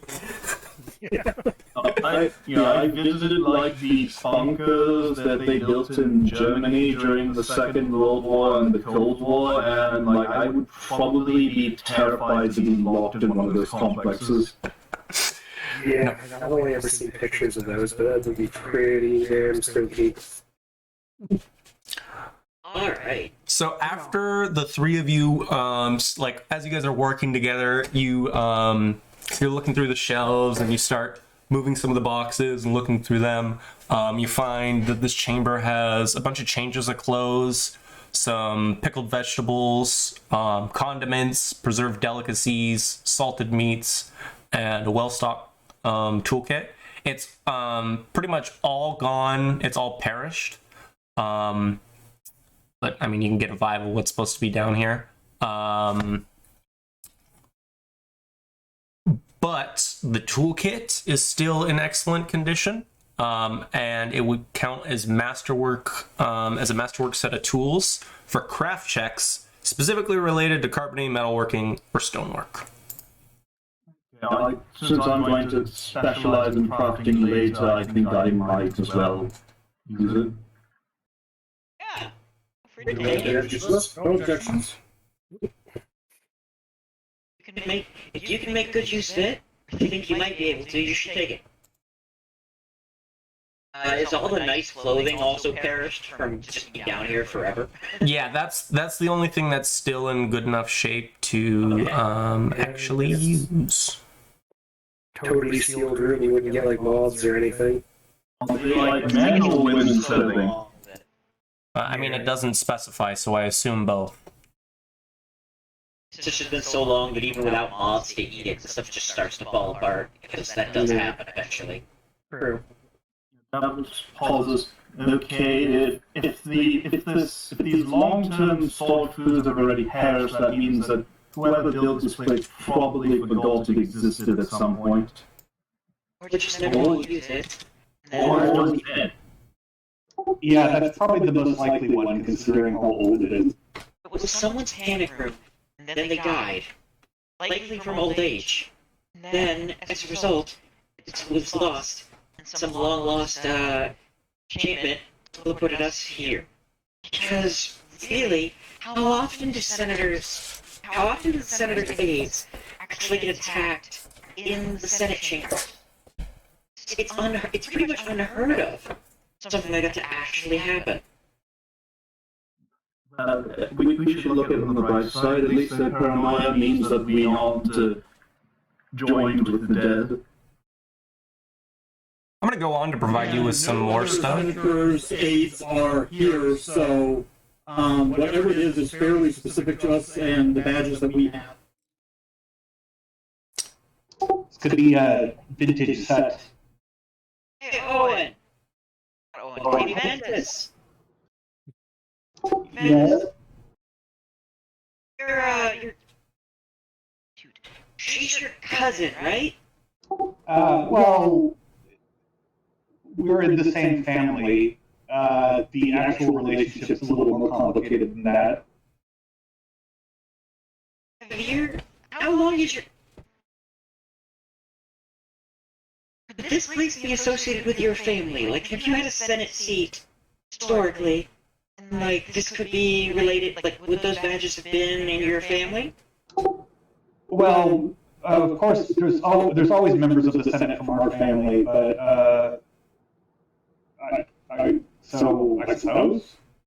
I was just wondering if this place might actually be associated with your family in some way. The crest on it is not your family crest. I mean, it's not a family crest on the badges. Okay. Okay, that was my bad. I probably would have known that it wasn't his family crest too. You might have. You can give me a knowledge nobility check. Okay.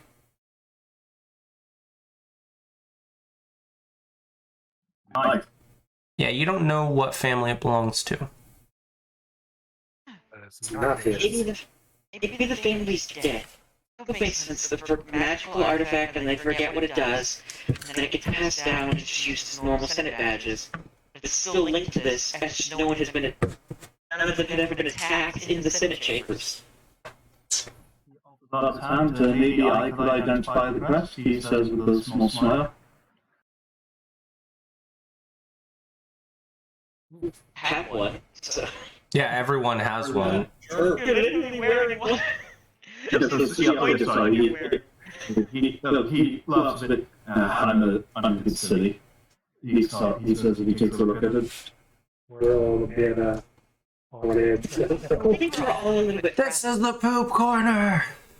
Okay, guys, I just want to note that Davlook has made 4 rolls in the last 5 minutes. 20, 25, and 20. Oh my god. Yeah, Davlook, this is the crest of House Voritas. And what do we know about the House Voritas? Besides they have a metal fucking name. That they aren't prominent enough for them to be in any recent history when it comes to Taldor. Aren't or are? Are not. He says, this crest is House Voritas, which is unfortunately quite obscure in recent eras. Maybe they were more... And this was...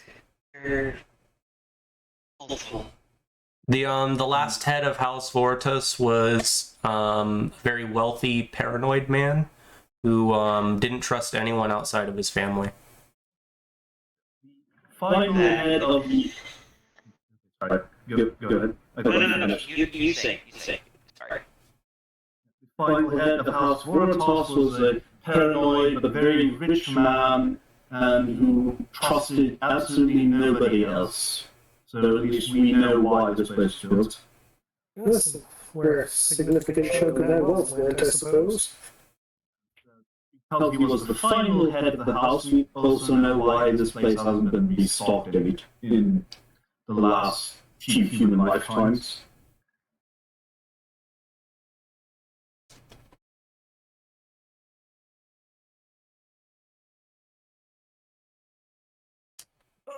There was more stuff, just as a note. I didn't give you guys everything that was down in the storage room. I just stopped for those items. Okay, yeah. I thought I was gonna go back. She's gonna keep searching. He just was, he just had that thought, and then went to ask Ventus about it. Yeah. I know we had some important stuff going on there. I just wanted to let you guys know that, like, there was more stuff that you would have uncovered. Okay, cool. Yeah, so basically after like an hour of searching, you would have found all the stuff that you guys have already been told about, as well as a container towards the southern end that would have 3 daggers, 2 long swords, a halberd, a masterwork rapier, 12 masterwork darts, and a masterwork suit of studded leather armor. That is quite a lot of weaponry. For 6 beds, yeah. 7 beds, I guess. I imagine we should take these weapons are worth quite a decent amount. Hopefully they're not rusted. She looks at Garrick, who has a rapier, looks at the rapier, it's like, believe, Garrick, that this might be nicer than your rapier. I believe it is. It looks a better quality.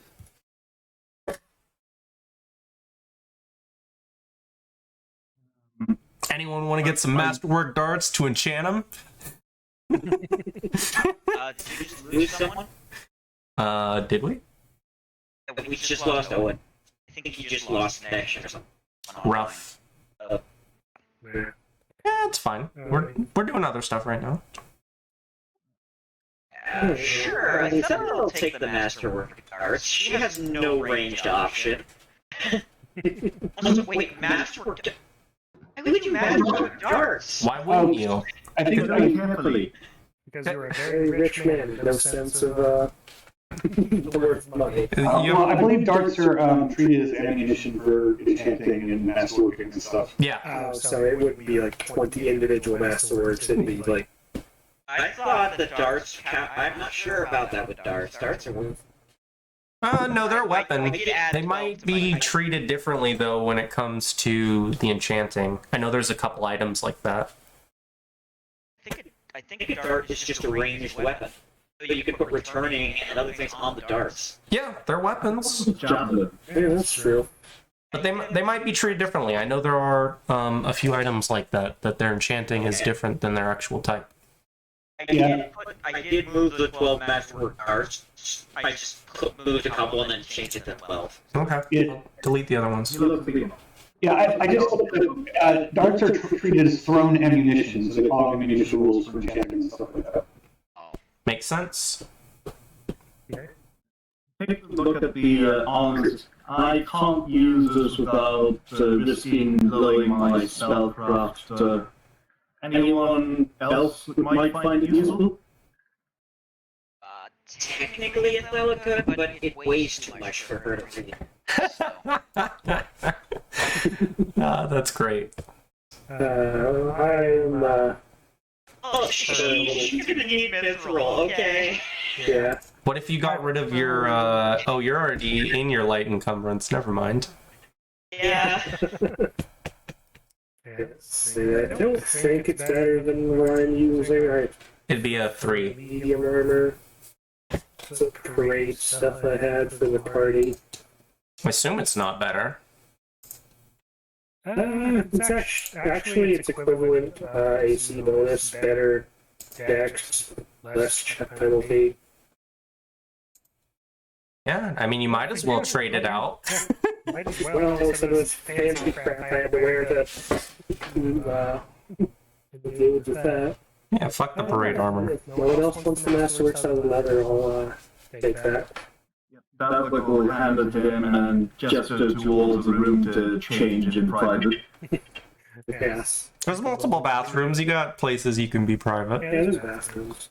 Someone who Grab the Paizo symbol and pull it over. Yep. someone who somebody has to carry all of it. All of some value.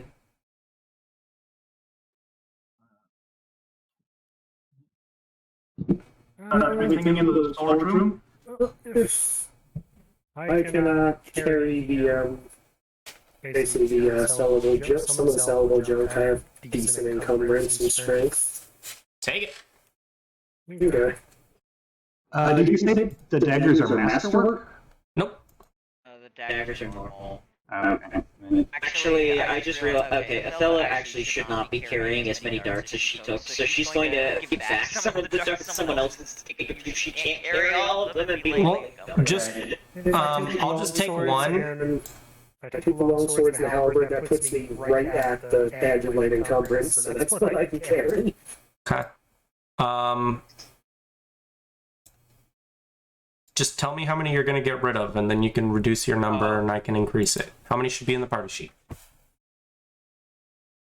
get rid of, just get rid of 4. Cool. There's 4 on the party sheet. Those masterwork darts should definitely be a priority. They are the most expensive. Yep. So.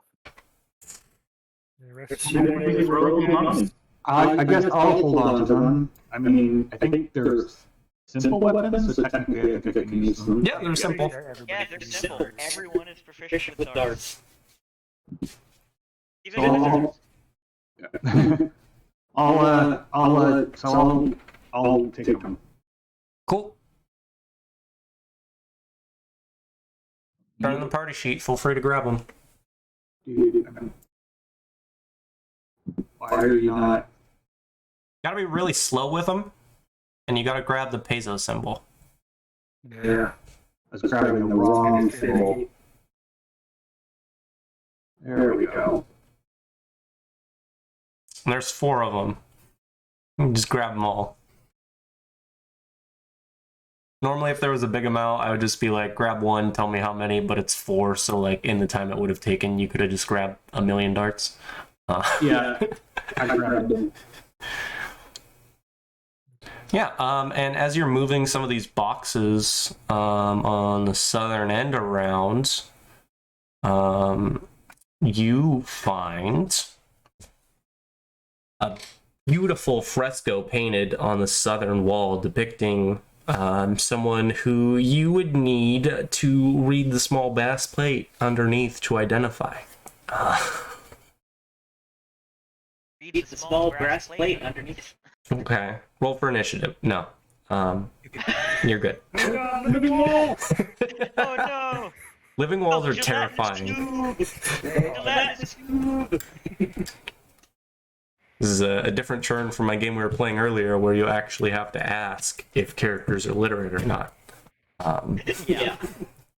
Yeah, it says noble, Galatean, Merrimaxus, hero of the 4th Army of Exploration, champion of Taldor.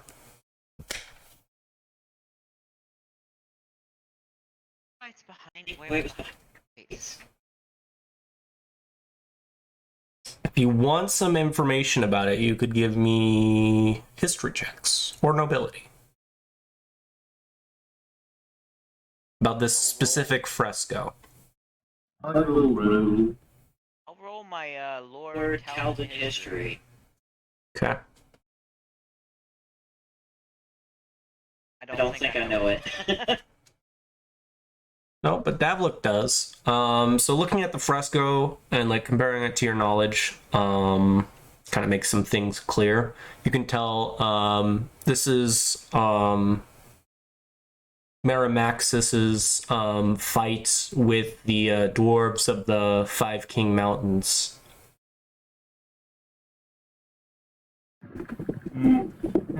The spell, the commission of the paintings war with the dwarfs to the north.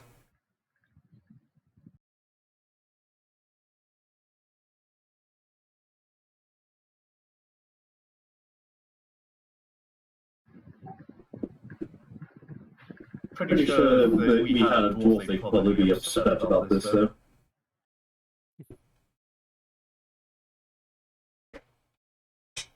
Just seems odd that it would be hidden. Normally, this is the sort of thing that's displayed openly, not hidden behind crates. Maybe they hired dwarven craftsmen to build this place and didn't want them to see it. Pretty sure the crates came in after the place was built. That's true.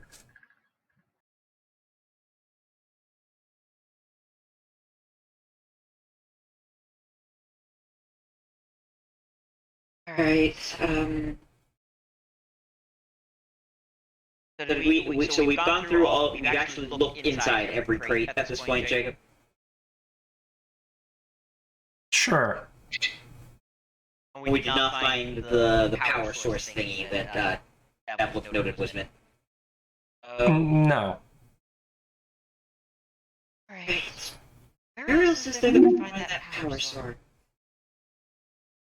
I'm actually gonna jump over while you guys are doing this to Ventus and Tychus. With Tychus's help, it should be finished before you guys are done. Okay.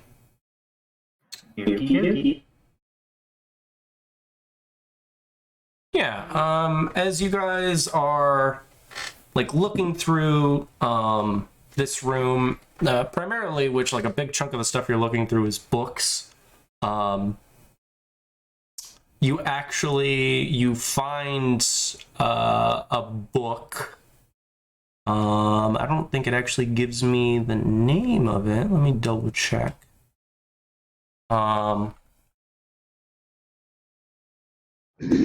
Yeah, it's a book that focuses on the Fourth Army of Exploration. And inside of it, Ventus, you are able to find a beautiful little piece of rectangular curved glass.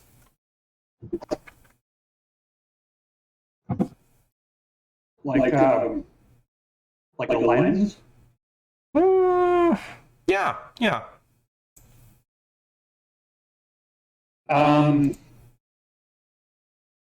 I'll look through it. You don't see anything. I'll cast Detect Magic. It's not magical.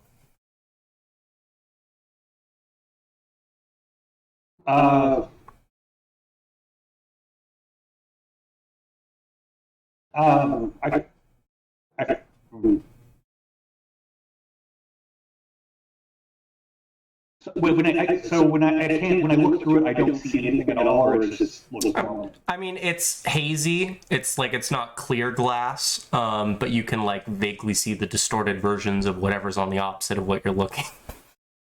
It doesn't actually look like it's just normal glass. Does it look like what we had previously pantomimed to him? Like the size and shape of the thing Yeah. we were looking for? Yeah. I was thinking, like, Venus Rose isn't paying attention to you pantomiming, but You know, well, I'll be like, Are you just like openly examining it? yeah. Oh, I've been holding up my eye and doing stuff like that, so yeah. Well, where did you find that? I think that might actually be what they were looking for, going by the gestures they were making. Like, oh, well, I don't know what it is. Here you go. alright, so When you guys begin to walk out of the room, you notice a very faint circle as you're leaving the room, in the very center of this room, that would like conveniently fit in a 5-foot square. And at its center, you see a piece of the floor, like lower just slightly. It's big enough for a coin to fit inside it. Oh, What in the world? Just Like a little indent big enough for a coin? Yeah, it looks like it's sized for a coin. Hmm. Um,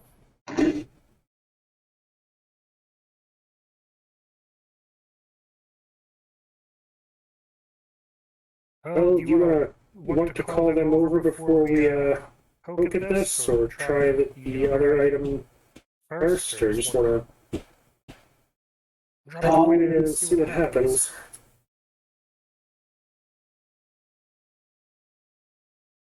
Pop a point in, why not? What's the worst that could happen? Oh god, we're going to die! Who's putting the coin in? I will. Can I get a will save? Okay. Oh dear.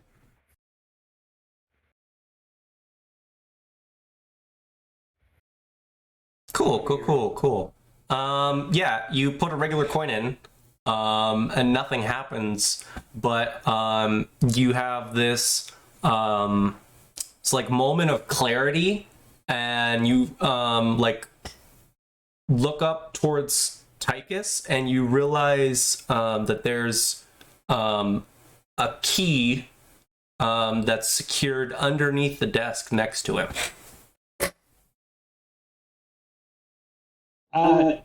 Tychus, yes. I think there's a key in the underneath the desk that's next to you. Oh, what makes you say that? I will Turn and look at it. Hey, you bend over and you Yeah. bend over and you look underneath, and yeah, like in a weird little metal contraption that looks like it's specifically meant to hold on to a key underneath the desk, there is this gold ornate key. Hmm. Does it look like I'd have to, like, jimmy with a device to get it out, or? No, it just has a very simple latch that you could take it off of. Okay. Hmm. Well, Well, I mean, you don't have to be a thief to check for traps, right? Because, like, just do do a perception check. Yeah, you can just do a perception check. It's just certain people are better at finding traps. Yeah. Yeah, 'cause, you know, I feel like it's reasonable to be cautious here. Seems fair to me. Yeah, there's no key related traps here. So I will flip the little latch open and take the key off. You now have one gold ornate key. Much nicer than the inelegant key. Yeah. Filthy shitty. What's the The unidentified item on the party list. It was the key. The other piece is the rectangular piece of glass. Ah, right. I guess I was holding that since you handed it to me, so... Sounds like it. Alright, well, that was, productive. I think we should, get the others and see what we can do with this. Oh, I said that was in the floor. It should actually be in the wall. The hole for the coin. Okay, so there's a slot in the wall, not... When I put the coin in it, the coin like vanished or goes? It's still there. Okay. As long as you left it there, it's still there. I think I'll leave it there for now. Okay. There's a coin in the wall. Head down to where the other three are doing their thing and explain what we found. Nice. That looks like it would fit in the hole. Yes, The construct that we found. Maybe we should try putting it in there and see if Davlip can use it. yes. Oh, I guess I probably should just left it on the party sheet. I mean, I was probably just gonna pass it along, but yeah, doesn't particularly matter at this point. Yeah, he's going to wait for the item to be slotted in to see if if he can work it once they put it in.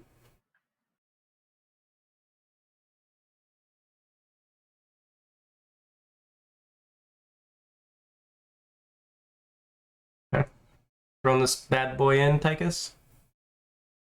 Yep, I will slot the rectangle in.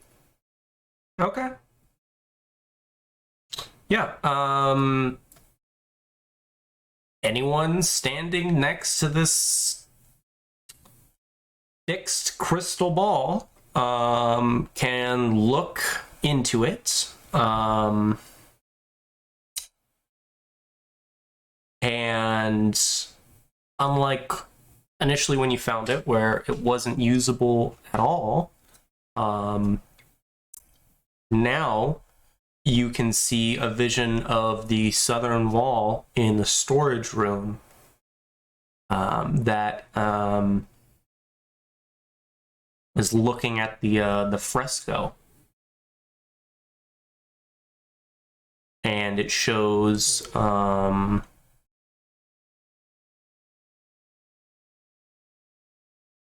yeah, that's all it shows. Maybe there's like a secret door or something with the fresco. Yes, and I did find this key, so there's probably some kind of lock that we missed somewhere. Maybe we need to search that and see if there's some sort of like indentation or place you can insert the key. And if not, we found tools. Maybe we could take down the wall if nothing else. We can have a look at these. Yep. Could be a secret door, could be a hollow wall. Who knows? Great. Look at the fresco. Yep. Okay. If you're inspecting the fresco, you could give me a perception check. Okay. Yeah. These were some not great perception checks. Una mas. Unless Ventus isn't, which is 100% okay. Yeah. Okay. Yeah, you guys don't find anything with the fresco. No sign of anything here. Either we're on the wrong track, or they wanted us to roll higher than a 20. Well, the image you can see in the crystal ball, does it like point at any particular part of the fresco, or just like viewing the whole thing? It was just viewing the fresco. Okay. Well, if we don't find any keyholes, then let's see if maybe we can take down the wall. See if maybe there's something behind it. I like something to attack the wall might enter. A trap on that. I'll cast. I don't think anyone's done this yet, so I'll cast Detect Magic and see if I get anything from the fresco. Can I, before we do that, can I get spellcraft checks or wisdom checks from everyone? Spellcraft or wisdom? Yeah, one or the other. This should help you guys. This is a part where I can't do them untrained. I'm pretty sure you can't do spellcraft untrained. I always seem to roll either amazingly or terribly, with no in between. Really, jeez. Skylar, I'm pretty sure you can't do a spellcraft untrained. Mine not roll. I tried to do a wisdom. I don't know why I did that again, but okay. I don't see yours, Steven.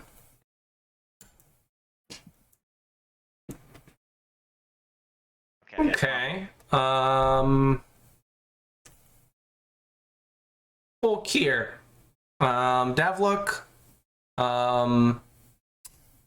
seems to think that it might have something to do with the light switches.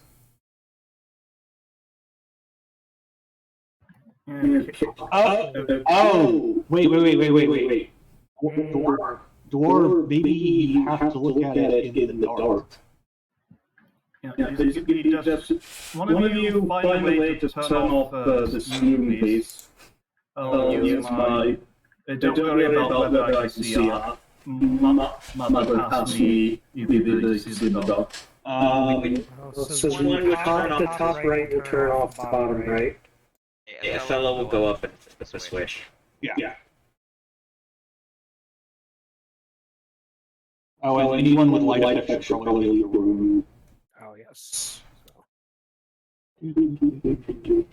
I think most people just had torches out, so even if you're producing light, if it's torch or sunrod, I guess the sunrod, what's the shelf life on that? Is it? It's like an hour, I think. Yeah, so it would have been used by now. Yeah. So My dancing lights wore out a long time ago, so... Yeah. But you guys have had the room lit up like the majority of the time you've been down here, so the only way you're gonna end up in the dark is if you're hitting switches. If you hit the okay.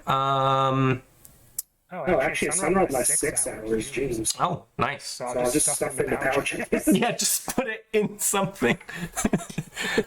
You hit the switch, Athela, and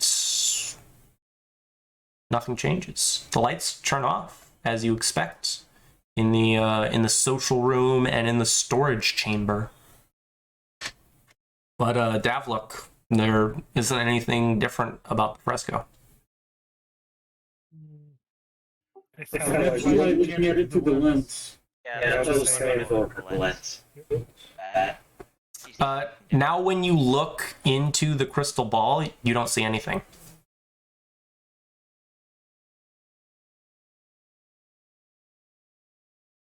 Thing here.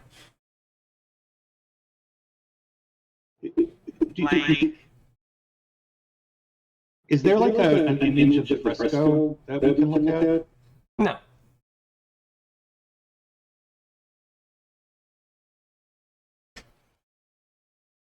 Doesn't even give me more of a description than what I've told you guys.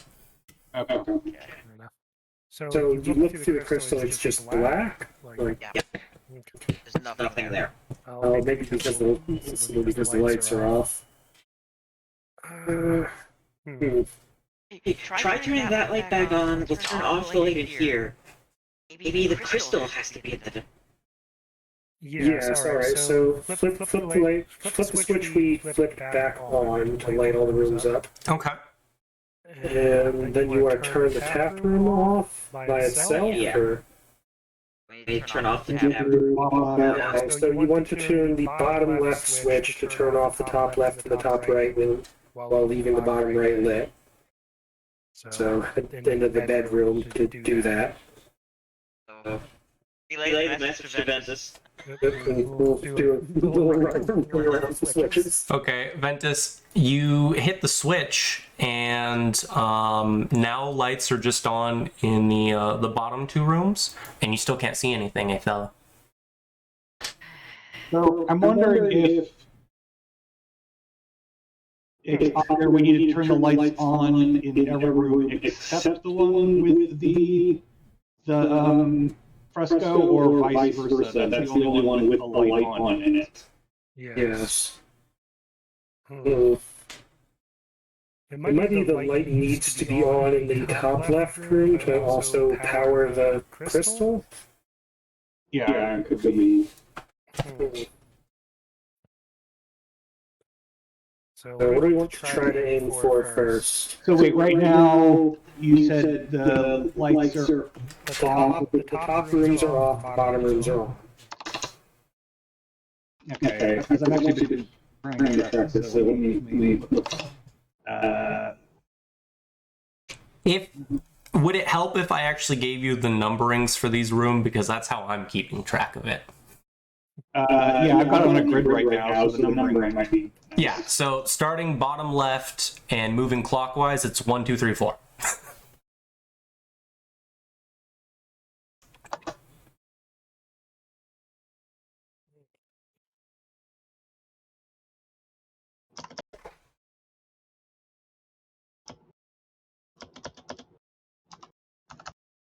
Okay.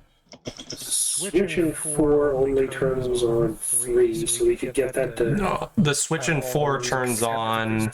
The switch in 4 messes with 1 and 2. Because 4 is the room that Garrick and Davluk are in. Okay. Well, top left is how I originally had mine organized. Okay. Top left only turns on and off the top right. Yep. So we could get it to have the crystal room be the only one turned off and see if that does anything. Or we test any other combinations. I think we have to have the crystal room on, since it's literally been blank. Fair enough. Alright. I'm trying to figure out the switch sequences. Just a second. What are you trying to achieve? Because this is knowledge that like potentially your character could have, but you just might be having a hard time with. Because we are playing a bunch of characters that are actually smarter than some of us, right? If not all of us. I'm trying to get It's higher than 12. Well, I guess the first one would be, let's try to see if having the light on... the first one I want to try is the lights off in every room except the one with the fresco. Okay, so like, let me see. Because I don't actually know if that's possible. I think it is. It is. I don't think so. Because the fresco room can only be, the only one that messes with the storage room is area 3. And that messes with area, no, it technically can be done because it messes, in area 3 you can turn on 2 and 4 and you can turn them off from there, right? You can turn them on and off in whatever room you can turn them on. And so area 3 is the only one that messes with 4, and area 2 can be turned on and off in a sequence that starts with it being off, because it can be messed with in 3 different spots. But I think you can't have 4, because the only one that messes with area 1 is area 4. So I guess the closest you could get is turning them all off and then going to area 3, which is the like nice bedroom, and so the closest you get is having area 2, which is the storeroom, and Area 4? Yeah, and area 4. Okay. So you can't just turn area 4 on and off without directly affecting 2. So that's technically not possible. We can get the tap room and the storeroom. That would be 2 and 4, right? Yeah. So we could relatively simple. Well, then let's try to go that way. If we did almost any other, or if we just take any other switch now, except for the bedroom one, we should turn the lights back on in the bar. Yeah. You can have it the other way. You can have it where you can technically have it where I believe the bar is the only place lit because it has 3 different switches. No, it would end up being the bar and the room you guys entered in. Well, let's try it with 2 and 4 lit then, and the other 2 unlit. Okay. With 2 and 4 lit, you do have vision of the fresco from the crystal ball, but it's not showing anything. Okay. Oh, I guess As a test, if one of us walks in front of the fresco while someone's looking at the crystal ball, can the person in the crystal ball see them? No. That's information. What if we could definitely should be able to get it so 2 is on and 4 is off? Yes, you can do that. It didn't do anything. You guys We've done that. You guys did it the other way. You had it so 4 was on. Yeah. You had it so 4 was on and 2 was off. You haven't tried it with 2 on and 4 off. Let's try that. That sounds good. Okay. With that combination, Athela, you can see a sequence of places, 6 of them, that are lit up on the fresco. And there's an order to their lighting. Okay.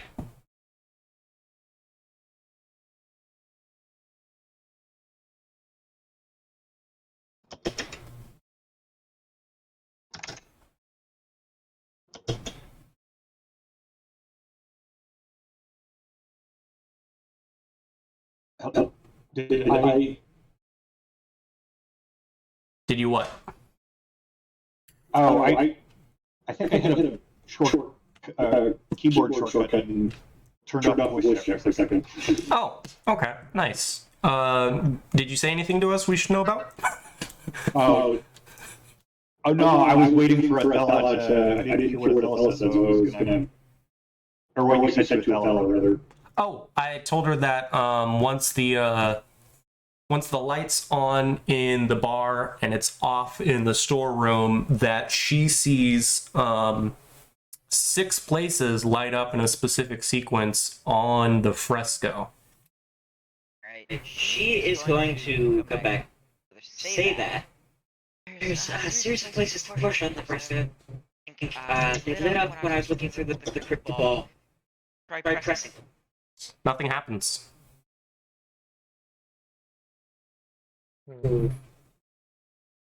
Like there's nothing there to touch. I mean, when you come down there, Athella, there's nothing obvious about those places. Like, if you hadn't seen them in the crystal ball, you wouldn't have had the time to press them. Keep in mind, it is dark in here, so it would be hard for you to do that. But when you come down here, press those spots, nothing happens. You even did the order right and everything. If the magical effects are powered by the switches, perhaps we need to turn the lights back on in this room. That's true. Maybe once the lights are on, we can activate them in here. Okay. You guys do the sequence to get the lights back on. What do you want to do next? Try the sequence. Athella's the only one who knows it at this point. Athella will push the spots. Yeah. Doesn't do anything. It's a long shot, and having watched her press them in sequence, can I take out that golden key and try to press them to the spots in sequence? Press the key to the spots in sequence? That'd be kind of cool if that's how it worked, but that's not it. Darn, I was hoping I would feel really smart there. I feel like somebody at Pathfinder thought they were going to clever with this, and then it turns out that, like, it's just like one of those things where, like, they think that the solution should be clear when it's not. I mean, it's not obvious, but had I not looked the puzzle up, I feel like I could have stumbled upon this. Yeah, this is reminding me of Nenio's puzzles in the CLPG, where I just feel like a dumbass. Literally, the character didn't exist is the most annoying part of that game. The dungeon was awful. The spots that it illuminated, what are they actually like on the? They're just like at different portions of the like the edge of the frame for this fresco. It's not even a different pieces of the fresco itself.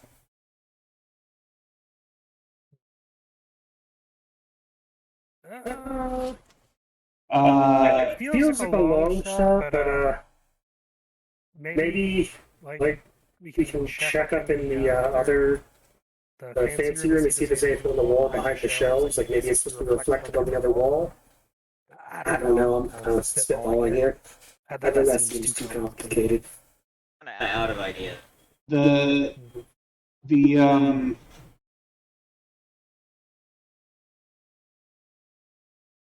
You guys are so close. You're just almost there. Yep, I had that feeling. The book that the lens was in, the one about the Fourth Army exploration, is there like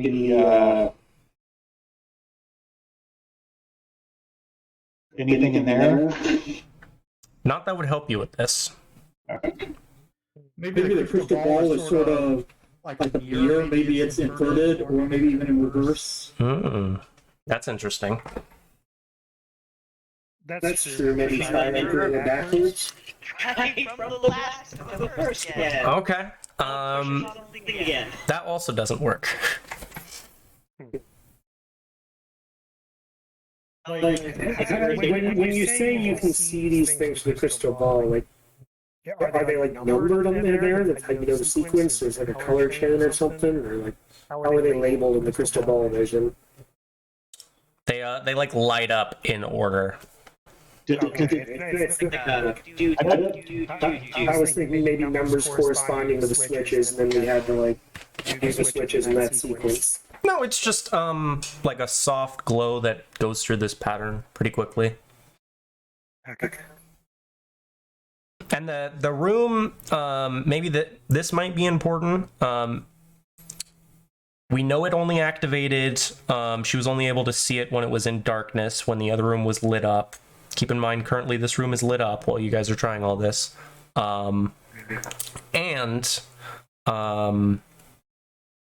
She was able to see all these patterns fine without the need of like a light in the room when she was scrying it. Which is basically what she's doing. It doesn't say it, but she's looking through a crystal ball and seeing shit. She's scrying it. Did we not try inputting it when it was dark in here? Yeah, that was the first thing we tried. Yeah. Maybe the timing is very specific, and we need to be doing it exactly when the sequences are showing in the ball.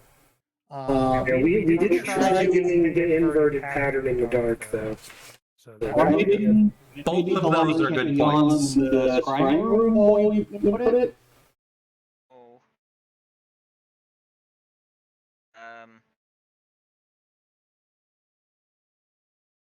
There's a lot of good stuff being thrown out here right now. That's what I have to say. Like you have to have the lights on in one room and off in the other to see the pattern, and then you reverse it to input the pattern. So the lights. Why would the light being on in the scrying room have any impact at all on the pattern? A wizard did it. Yeah, the wizard did it as a good answer for pretty much anything you guys say. Yeah. It could be that whatever magic is on the fresco is only active while the image is on and showing. So maybe try that next. Having that active at the same time. We already did that. We already did that. So, things that we haven't done, trying the inverted pattern with the lights off, we haven't done. What else have we done? Matching the timing exactly with what's being seen in the crystal. That would require someone shouting from that room the instant it began, and beginning in this room at the same moment. Oh, no, it doesn't. I've got the message spell prepared. Oh, okay. Then we can do that. What? The message prepared. Message requires line of sight. Really dumb that it does, but it. Well, I mean, if you want to test that theory out, you could just have it would be faster than having someone scry it and then run down. You could have like just, you guys make a chain of messengers to Davluk, basically. We'll go back into the other row. Fine thingy. We'll reset it to be dark in the bottom right and light in the top left. Yep. Okay. Let's get everyone involved. Let's get a few more messengers there for Davluk. Alright. Okay, well, you don't need line of sight message, but it's blocked by the stone, like by a foot of stone, so I don't want them to work anyway. Cool. So, you should probably hear, you should probably someone you can see Davluk if he's the one entering the thing, so you can just relay it at the bottom there. Okay. Okay, so when Athela sees it start flashing, when it starts, she'll wait for the cycle to go a few times, and then... Okay, that's important. That's important to note, Steven. As you wait for the cycle to go a few times, you see that it changes every time.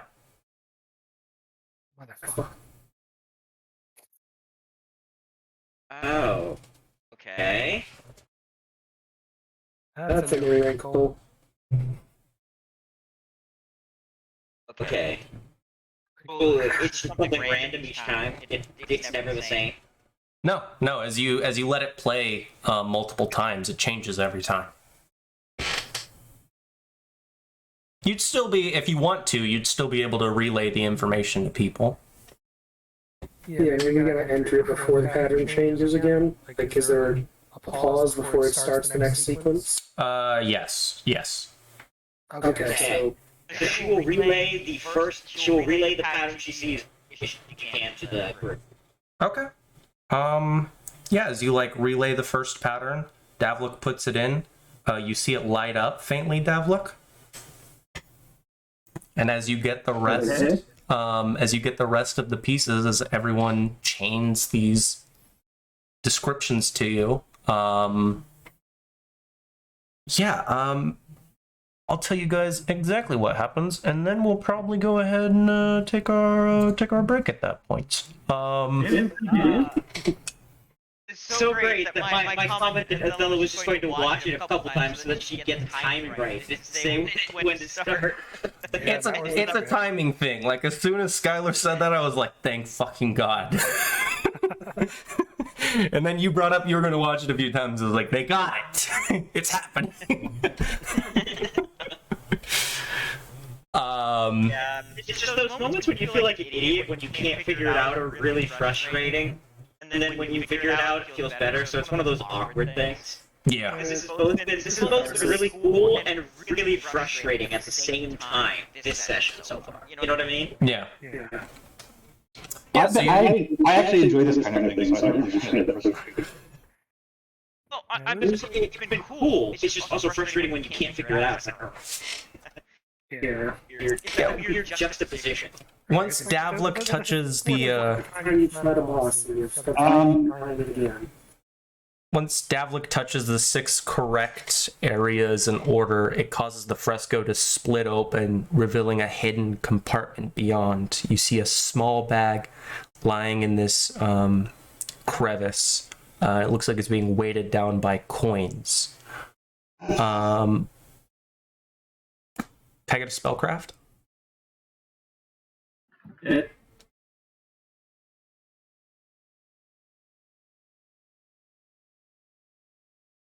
Oof. Okay, never mind.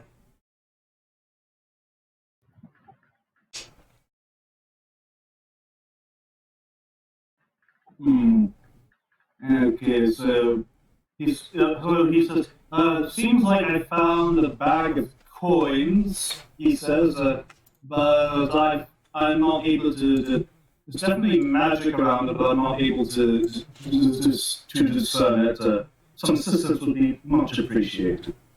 I can take a look. I'll cast detect magic and try to identify them. Okay. They have fate conjuration magic.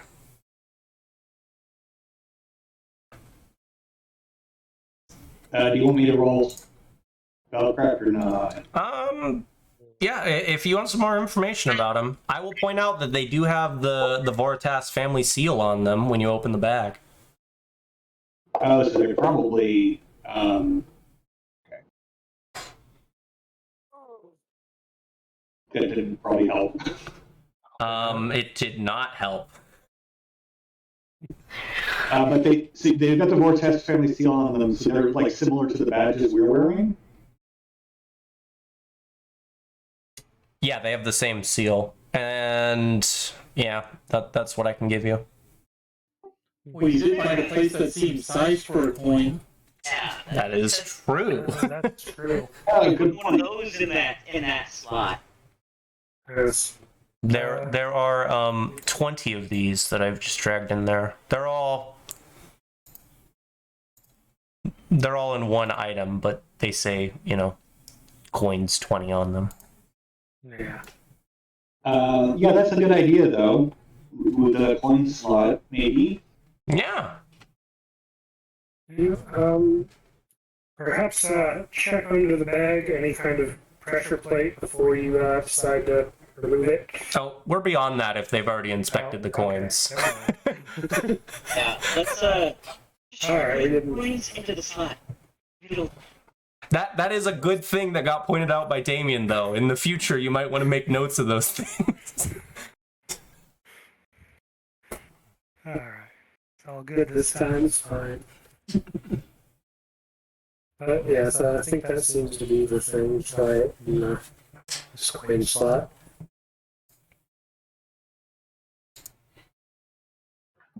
If I ever meet the wizard who designed this convoluted puzzle system, I'm going to strangle them. Give me a moment, and I will say some things that make all of you very happy. Yeah, when you open this door, spellcraft check for anyone looking at it that has spellcraft. Spellcraft. Nice. You guys can know things. I would roll 1 or 20 and nothing in between. You guys see a phase door open up in the wall where the coin is. Damien, there's a horrible noise coming through your microphone. Some AC must have kicked up or something. And yeah, on the other end of this phase door, you can see a wide stairwell leading up. Hooray!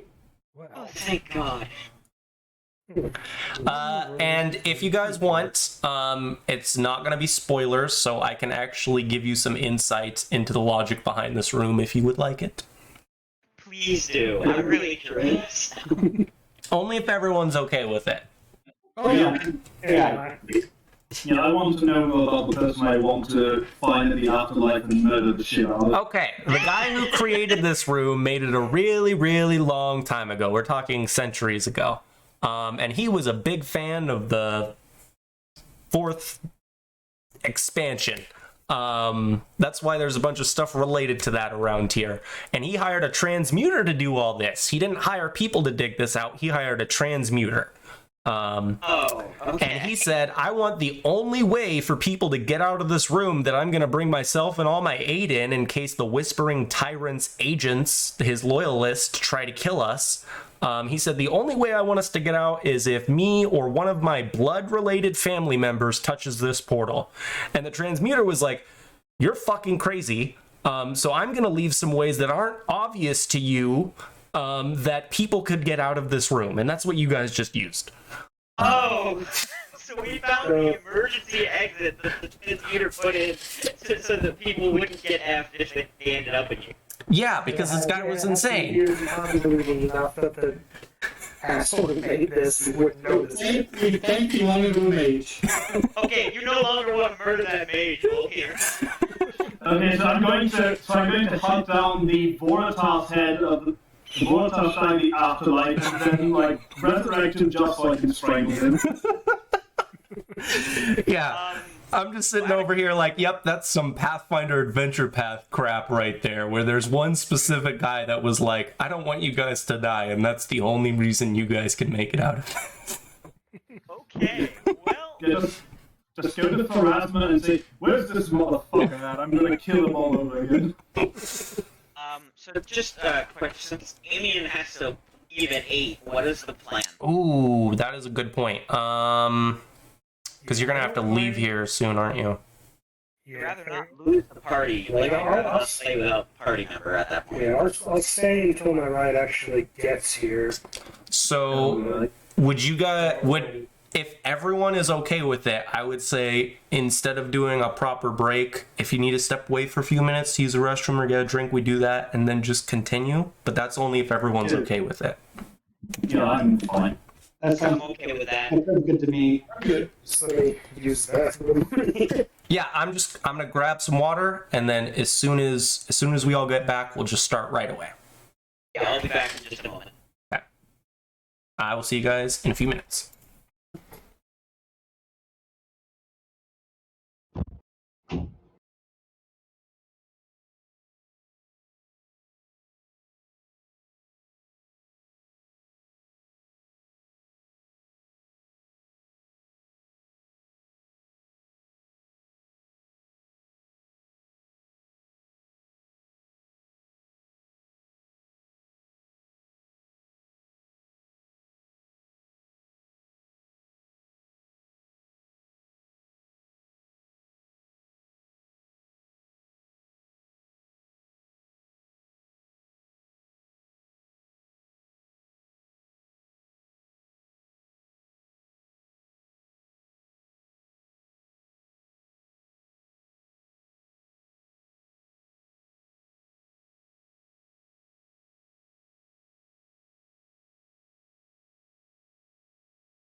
Now, what I also wonder is if we actually got all the cool magical items from in this place. I hope that we did. Alrighty. I think we were pretty thorough. Yeah. Yeah, like we still have. As I don't know. a what this fun gold is. note, the sustaining spoon is actually worth over 5,000 gold. Yeah. The wand is probably worth a fair amount too before you take it down for not having charges. Yeah, 14 because charges. that's not a low. The create food and water spell, I'm pretty sure is actually a fairly Sixth decent spell. level. It's 2, third right? level. Third level. It's a third level. Yeah, it's a third level spell. It's actually that wand is actually worth quite a bit because third level spells on wands is as high as wands go. Yeah. No, That is fourth. a- They can go up to fourth. It's potions that are limited to third. Ah, yeah, Still one heck of a wand, is what I'm saying. yeah. Hey, by the way, so the message spell, it can circumvent a barrier if there's an open pathway between you and the subject, and the path's entire length lies within the spell's range. So it would have worked for this. Okay, Yeah. my bad. Sorry. I just I always So- think I always get like people are always like, oh yeah, I want to message, like I'm inside a house and my buddy's outside the house and I want to message them, and they're always like, oh, that doesn't work, and it's like, dang it. It says magical silence, 1 foot of stone, 1 inch of common metal, or a thin sheet of lead, or 3 feet of wood or dirt blocks the spell. So unless there's an open window or something, they couldn't do it from inside or outside of, well, Okay. You gotta have an opening. Well, now we know. Yeah, my bad. Sorry, I was wrong. It's all good. Something new. Oh, another little, and this is not going to be as great as what I just said when it comes to like why this room exists. They actually offer up a couple examples of how you could have solved the dilemma between the crystal and the fresco. You guys ended up doing one of them. I'm trying to find. Yeah, so one of the options they throw is like they could just shout instructions along a chain of messengers. And then the other one they suggest is using that hand mirror.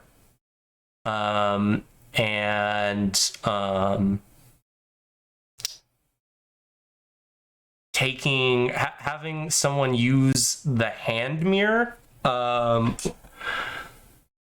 the lit room, from area B1 or B3 to cast beams of that light onto the darkened room to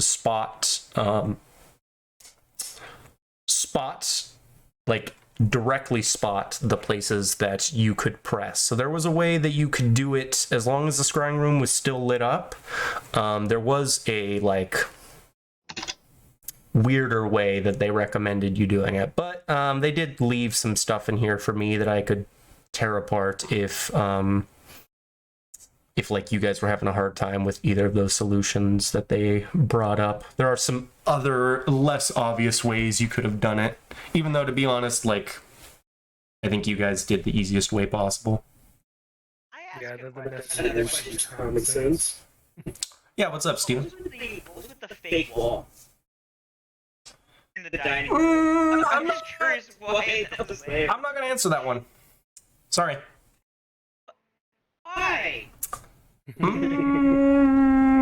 Because unlike everything else I said, that could be spoilery. Fair enough. I mean, the only thing that makes sense to me is that's some kind of portal arrival chamber, because why else would you have it there? So, Hey, if someone wants to grab those escape coins, you sure can. One of you You want to do that? Because I'm pretty full up from loving the weaponry we found. I can Anybody can take the daggers too. Like, there's no reason not to take them if somebody can. I can carry them. I'm not very weighted down, actually. Well, I don't know about all of them. Let me Dagger weight very much. My strength isn't super high, so I'll start adding things one by one and see where we end up. It's 3 daggers that weigh 1 pound and some coins that don't weigh anything. Oh, then it's fine. Yeah. It's not a problem. Incidentally, that whiskey was actually pretty expensive. 75 gold pieces apiece. Rich people with Hey, Yeah, we're gonna have some. Actually, shouldn't we leave some of these coins in here in case someone else gets stuck? I wasn't gonna say anything. That's actually a good point. Like, leave a couple of the coins on the table here. Oh, that yeah. would've- Get fucked, people who get here in the future. Get fucked. Actually, what? Yeah. We've been here for a few centuries. I mean, yeah, good point.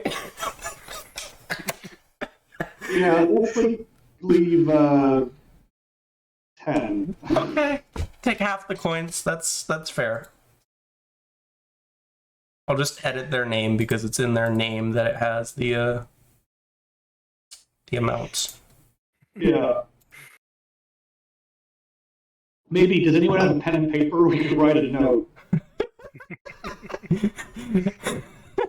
Is there any pen and paper in here? Sure. Sure. Yeah. Hold on. No, there's no way. I actually have ink and an ink pen, so all we need is a piece of paper. Good. I was gonna say, like, there's no way with everything else that's fucking disappeared that like an inkwell survived. Yeah, we have the I'm a nerd with writing materials, so we'll go ahead and write a little note on the table. Use coin and slot on opposite wall to open exit. Nice. Set it on the little table right there. Good guy. Good guy, Tyke. That's a good point. You don't want to Make it so that no. get fucked. Yeah. Well, I mean, it's not like the guy who paid for it to be built is gonna give a shit. Right? Long dead. We did this puzzle so you didn't have to. Really Really makes me wonder is why would the fake wall be relevant in I mean, do you want to check that before we leave, or do you just want to... Hey, you already put the coin in. You already put the coin in. Don't risk it. Let's not do that. Get out of here while you still can. Yeah. Well, I think the only one who knows there's something funky about that wall is Athela, because Athela did punch the wall when she was frustrated at that room, and it left an odd imprint, but she was a little busy with other things. But Yeah, yeah. I don't really think it'd be in character to linger here. Oh no, yeah, she wants out. Straight through that portal. You guys go through the portal and you die and you have to make new characters. Alright. Let's see. No. Oh, No. So No. Gary got. And we're doing it with Gary got. In the middle of this, there was a real secret. Turns out the secret door that Steven keeps bringing up, you had to open it from one of the sides to make it through to the actual phase door. No. No, you guys are. You walk through into this tunnel. Like I said, it leads up, and you see a hooded lantern that rests on the ground with a flickering blue light. That was magic. Somebody tell me if that's magic. I'm gonna go ahead and say yes. But I will cast Detect Magic. Yeah, it's definitely magical. 100%. I just want Want to to tell me what it is? Can I identify it? It's like sitting on a landing. It's just sitting on one of the stairs, like in front of you. Okay. Just wanna check it out, and if it's not dangerous, well, we've got a light that doesn't need fuel, apparently. And it's more than magical. I can give you more than that. Faint evocation. Faint evocation. Does it look as dusty as everything else down here? Yeah, it's the same.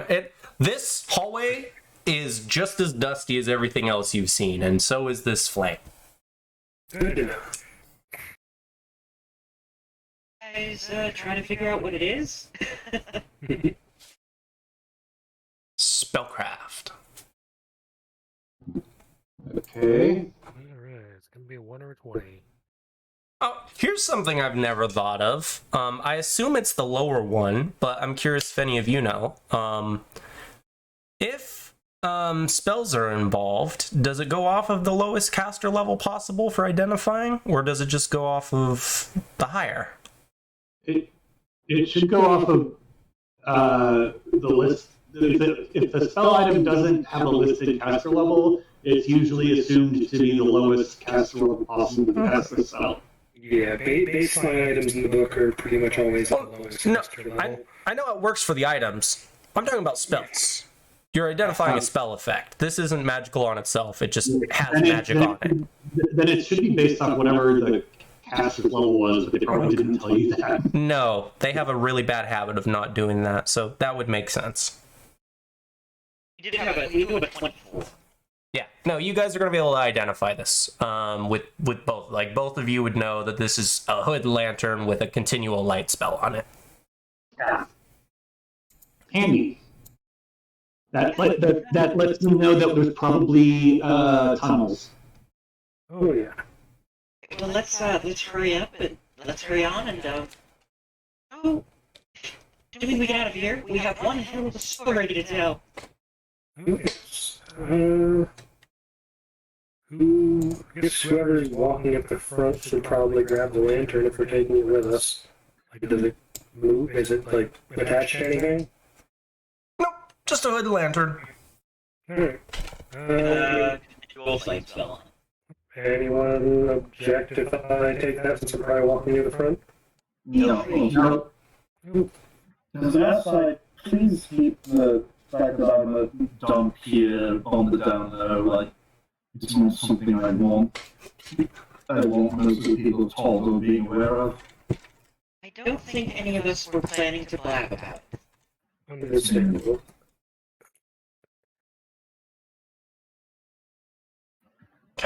I'm going to bring you guys onto a new map. Oh boy. Escaped the first part of the escape room. So technically escaped the escape rooms. Yeah. Even before the intrigue turns out to involve in a lie and it's just escaping from a succession of ever more deranged escape rooms. You thought Jade Region was a super dungeon. War for the Crown's greatest lie is that it was a war for the crown. This is a war to get out of a never-ending escape room. Made by this crazy guy from 500 years ago. It only took us like 2.5 hours to figure it out. About as long in and out of character, which is interesting. Okay, and I apologize in advance. Like I said, I had to make this map by hand, so if there's any weird stuff going on, I'm sorry. Not normally something I have to do. Share new map with people. There we go. You guys, I will sync views on the off chance that you need it. Oh, cool. Forgotten Archives. That's a neat map name. And yeah, I don't remember did I put it on? I did. Oh yeah, fuck. I didn't fix the doors on these earlier because we were on the other map. So give me a second to fix some doors. The doors! Jacob's arch enemy, doors. Well, like, now that I'm on the watch for it, because, like, most campaigns I don't have to do this, but now that I'm on the watch for it, I'll make sure to not just read ahead on my tablet, but to check these the next time we... before the next time we need a new map. I will admit that I'm very salty that this is the case. And I wish there was a little bit more transparency on Fantasy Grounds' part about this. And I go as far as to say I wish there was more consistency. Like, people buy these maps to play on them with the features you provide, including dynamic lighting. It's one of my favorite things about virtual games. Is it needed? No. No, I didn't have dynamic lighting when I started playing fucking Advanced Dungeons and Dragons. Had a fucking map if we were lucky. But it's nice. I've grown to appreciate the things I have now. But do they appreciate you is the question. I think the answer is no in this case. I don't know. I feel like the maps appreciate me. I feel like the people who made the maps don't. Okay, I'll unlock those, and we should be in a better spot. And now I could just delete the wall in front of you guys, because it's a secret passageway that you know all about. I'm just imagining like the people making the map just like, ooh, I'm going to screw that Jacob guy. Yep, it's not a conspiracy, it's real. Everyone's out to get me. Definitely.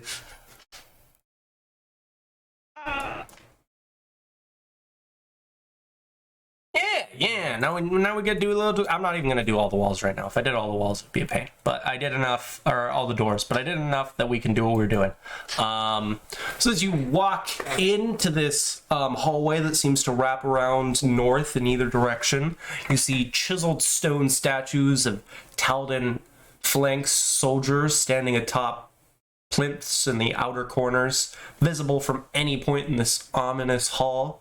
You see sturdy wooden doors lining the outer edge of the hall, 2 to the east, 2 to the south, 2 to the west. You'll see them all eventually.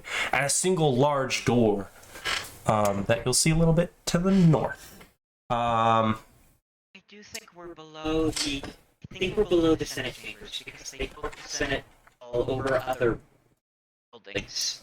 And this certainly looks like the sort of thing that would be part of the Senate Hall. I mean, look at the statues.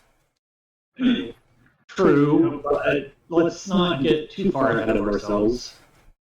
This is just a guess.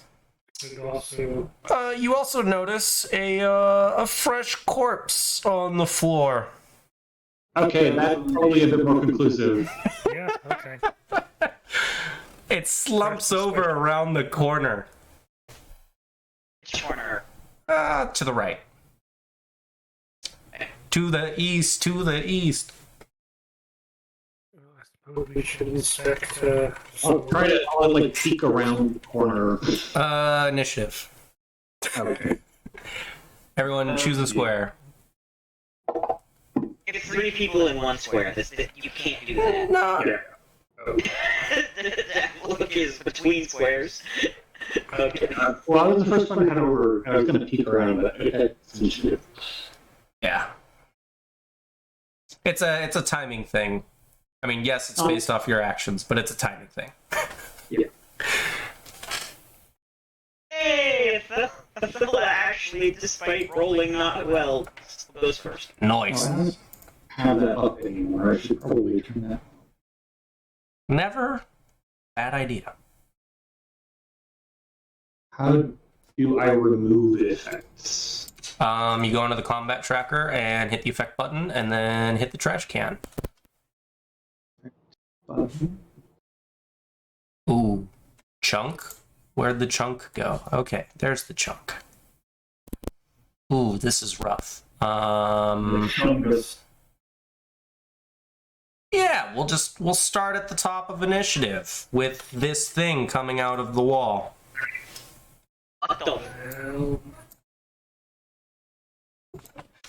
And if you guys want to give me knowledge religion checks, you might be able to know something about it. Oh, Walko Finde. What the? Okay. I'm not even gonna try pronouncing it. Could be, maybe this is an attempt at like Walko Fiend. Cause I've seen Fiend spelt like that before. Yeah. I definitely don't have knowledge for this. Yeah, it seems like it's probably an oversight on my part. But neither do I. Oh, wait, the Inquisitor. Nope. I don't have history and Hey, I didn't notice this, but I think that's bullshit when you play a religious character and you don't have at least one rank in knowledge religion. Yeah. I'm just imagining like your. I'm just imagining your character saying, "Stop in the name of my faith," and then ask what religious crimes have I committed. And they go, "Oh, that does seem like an oversight on my part. We do have. Okay, I can't do anything about this, but bless needs. Yeah, it needs to go off. I shouldn't still be on. But would it be okay if I shifted a point to that? Because that seems like a major oversight on my part. Yeah, what are you moving? How are you getting it there? What's it changing from? If I take my second point of knowledge and ability and put it in religion. Okay, there was a benefit that I told someone to note from the Senate floor. That's, I'm pretty sure, specifically related to this. Does anyone remember who I told to write this down? I feel like it might have been you, Steven. The Senate floor? Yeah. I made a couple different notes. With the archives, I went on a tour. That's the one that you told me to write down. Okay, that might be it. I'll check. Sorry,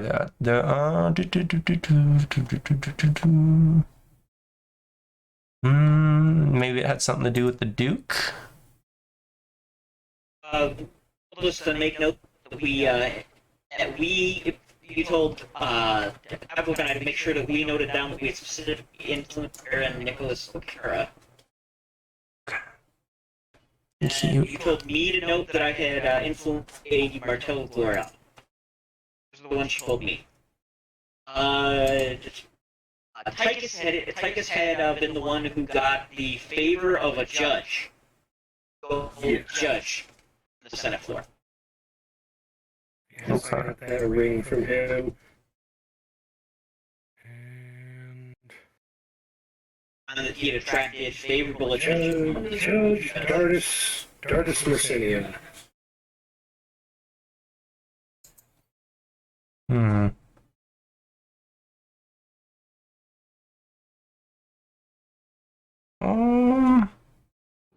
Fuck, I know there's a bonus that you're supposed to get here. I wish they would fucking... wish they would have it noted somewhere.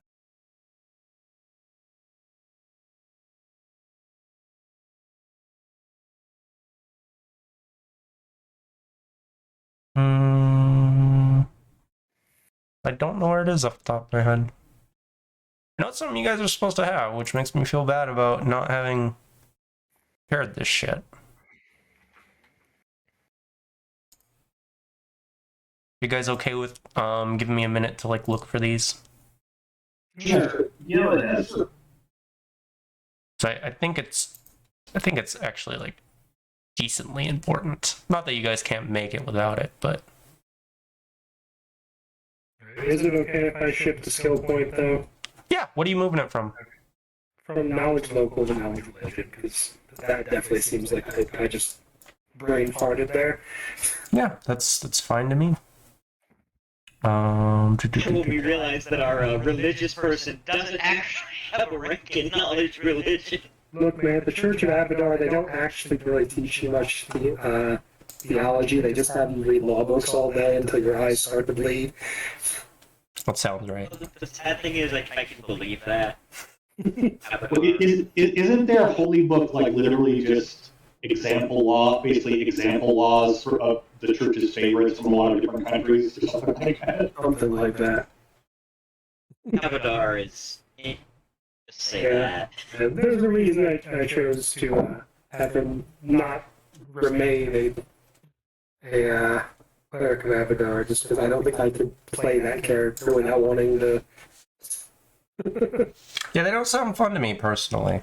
Yeah. But I always do. I seem to like drift towards like chaotic gods. Yeah, I'm almost always run either like chaotic good or chaotic neutral. Like my two favorite gods in the setting are Desna and Besmara. Desna, definitely can agree with that. Desna's pretty. Besmara is okay. Besmara is Pirate Day. Which is cool, but... their own.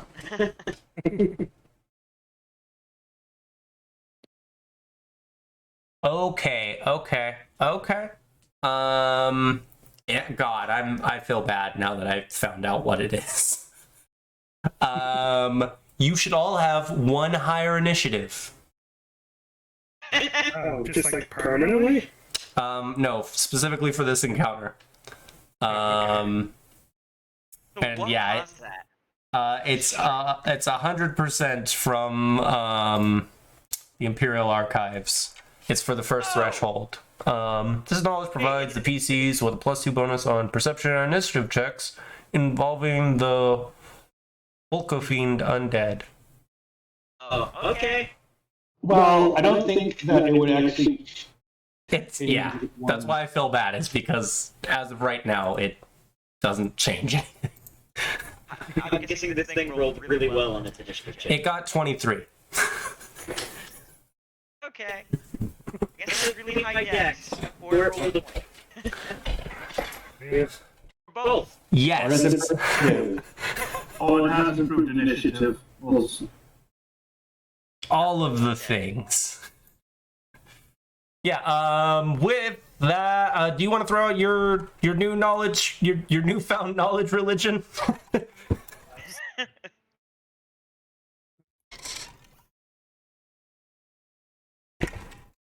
Okay.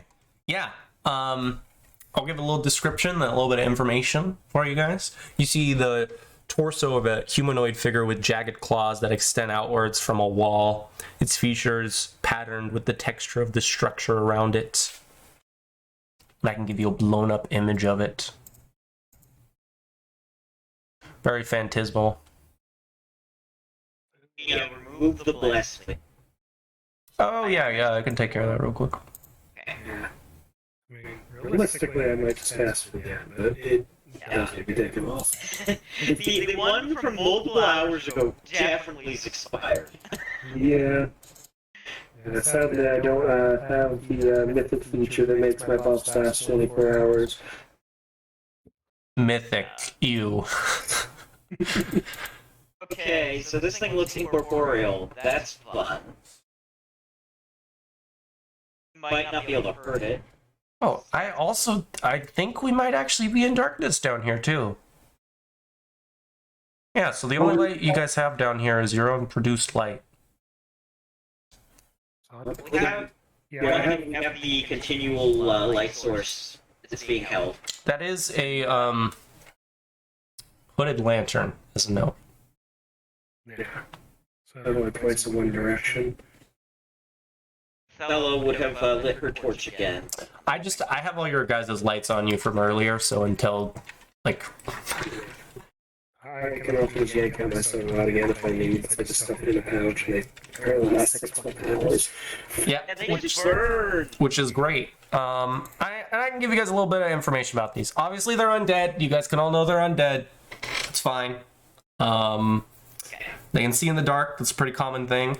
The two things I will give you guys that are abnormal about these guys is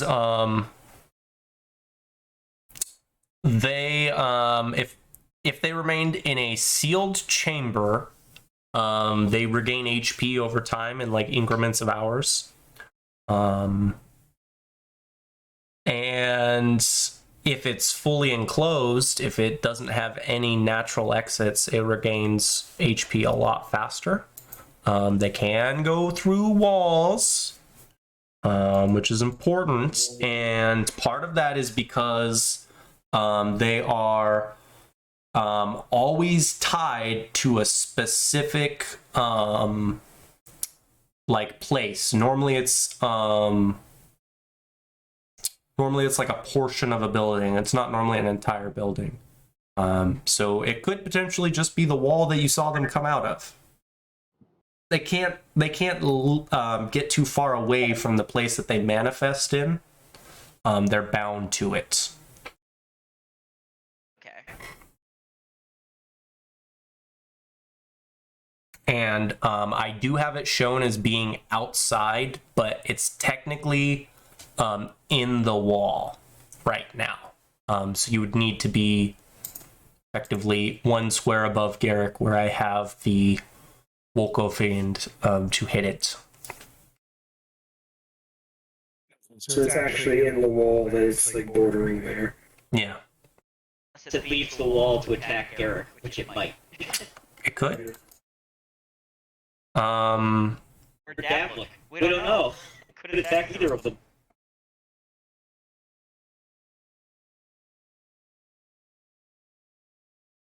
Owen, I guess. Not Owen, Ventus. Sorry. It's okay. So what was the question? It's got such long reaches out of the realm of fiction to attack the player directly. Unironic, like, I'm not being sarcastic here. It will actually reach out from the wall and try and hit Garrick.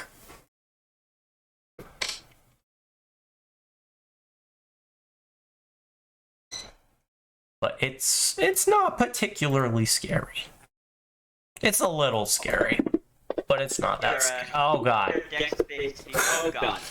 Nice. That's how we start combat.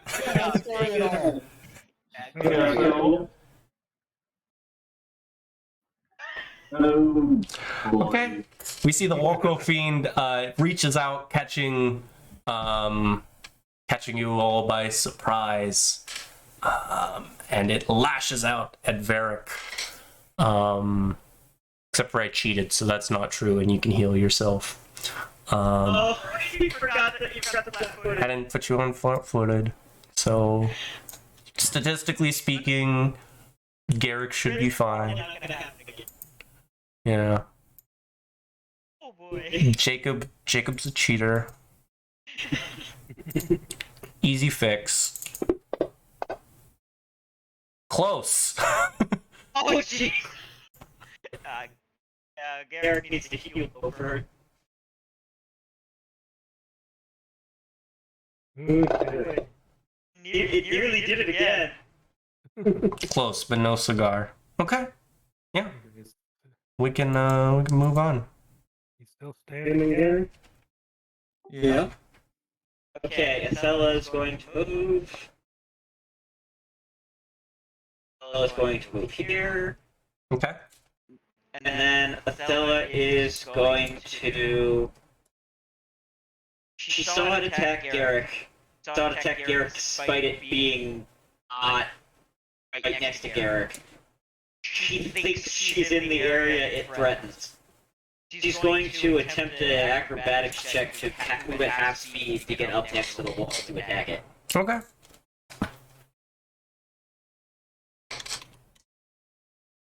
Oh, acrobatics check.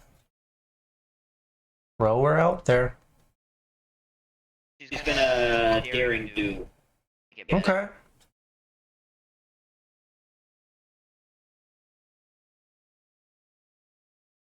Was not particularly. That's 18, but maybe that's higher than this CMD. I don't know what this thing's CMD is.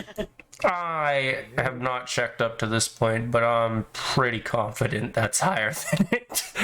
Yeah, you're good. Okay. I don't know what kind of. I'll be honest, I have never really played a character who actually uses acrobatics much before, so I don't know what to expect from the CMDs, but I'm just like, okay. Like an average CMD for a level 2 encounter is like 14 to 15. That's like a pretty common one. Okay. Yeah, unless it's like something like quadrupedal with a bunch of legs. Yeah, unless it has a specific counter, like trip in that case. Alright, well, she's going to attempt to attack it with her Kukri. Okay. Target the Woko Fide. Woko Fide. I wonder if it's a real creature that has like a well, I know it's not real, but like a creature that has a pronunciation I can look up. Actual mythology. Hey, I did it! Nice. Oh, that's a good hit. 7 points of damage. So Athella darts with her draws her Kukri as she moves, darts around Garrick, sort of slips under this creature, slips past this creature's arms, and drives her Kukri into its side, leaving a big old gash in this undead thing. Nice. That'll be her turn. I looked it up. There is no official pronunciation. The only thing it brings up is Pathfinder related stuff. So It might just be a Pathfinder. yeah, that's what it is. Hell, the search was so slim, it actually just brought up a PDF download for War for the Crown. It might not exist in anything other than War of the Crown. Yeah, I'm pretty sure I've seen something like that in a Dark Souls game. Like a wall house. Oh yeah, it does remind me of the Wall Ghosts. Oh man, I hate it. I'm going with Walco Fiend. Even if it sounds like it would be like a Digimon, I'm gonna go with it. Except it doesn't have Mon at the end. Walco Fiend Mon. Walk Digimon. Now it's a Digimon. Oh, it's a Digimon. Maybe no, it could be a band name too. We are the Walco Fiends. Alright, so Oh, now it's Gavlik going to do. Okay, 1 second. Something I'm going to take a 5-foot step to hopefully get out of reach. would be nice. Keep in mind that diagonals are not counted the same way for movement as they are reach. Yeah, I just moved horizontally. But okay, so the thing is, it's technically in the wall, square above it, still within 10 feet of that wall, for the purpose of reach, is what he's saying. To be out of 10 feet, you need to move down. Yeah, I think you want to move down instead of to the side. Is because then it is 15 feet away from you. It's geared occupying the wall space.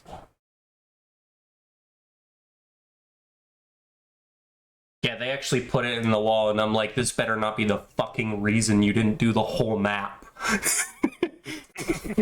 that be the reason they didn't do the whole map? Well, they didn't do the last two either. I had to do the escape room, and I didn't bother doing the senatorial floor because it didn't matter. So I'm wondering if this first book, or possibly even the whole series, just isn't done. Bastards. They might not have edited it for Unity yet. Is that a thing they do where they have it for like regular Fantasy Grounds, but they don't have it for Unity? Well, it depends. So books that are, if they published it for the original Fantasy Grounds, then it won't have. You can use it in Unity, but it won't have the extra. Where did my level 1 spells go? Wherever you left them. No, like every time I switch to combat mode, my level 1 spells disappear. Because you've used your level 1 spells? I haven't cast anything. Then you prepare them? Yeah, they should be prepared. I see prepared spells. Don't use combat mode. Yeah. I never use combat mode because I don't want my stuff to disappear. I just leave it on standard. Just use standard mode. I don't know what's up with that.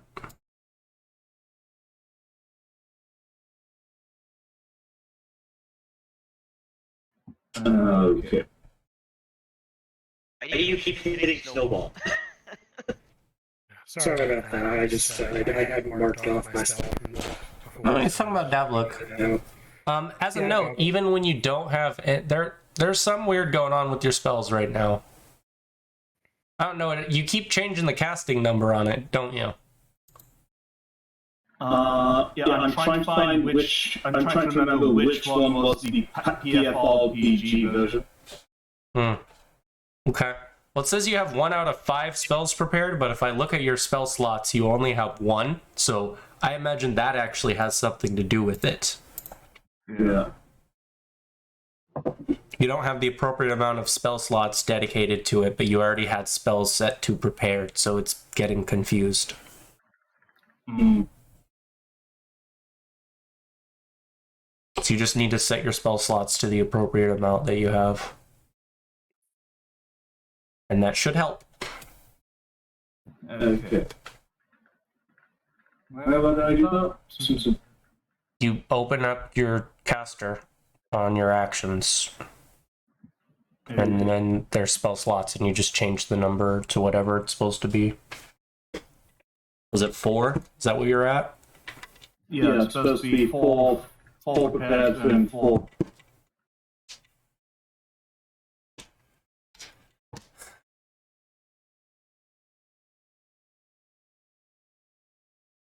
So just change the number to 4. It's currently set to 1.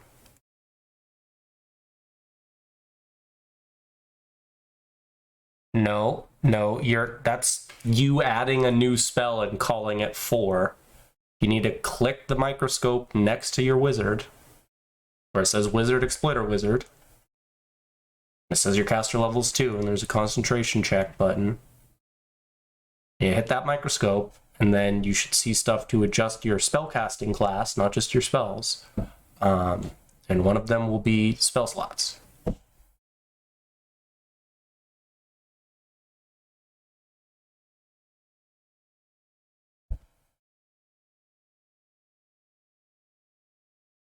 Where did I lose you? Communicate with me, please.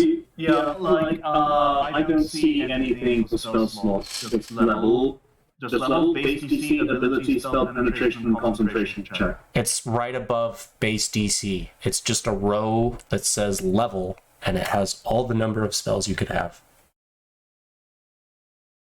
It's immediately above it. Yeah. Okay.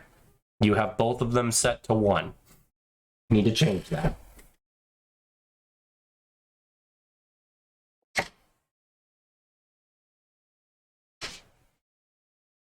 Now I imagine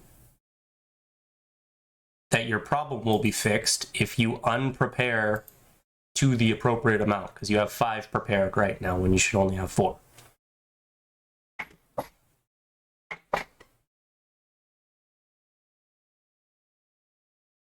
just got to click on whichever one you're getting rid of.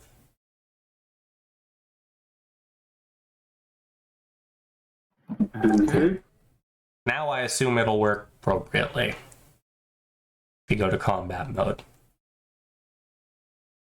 Look at that.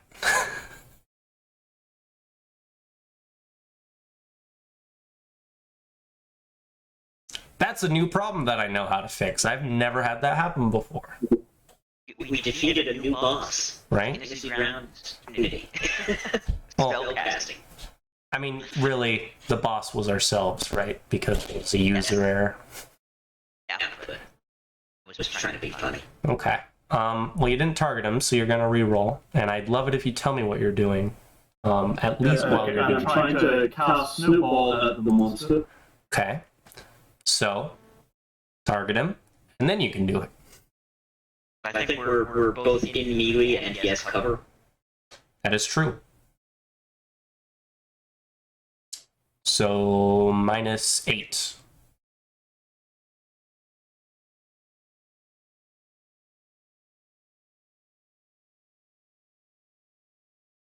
You gotta roll with a -8.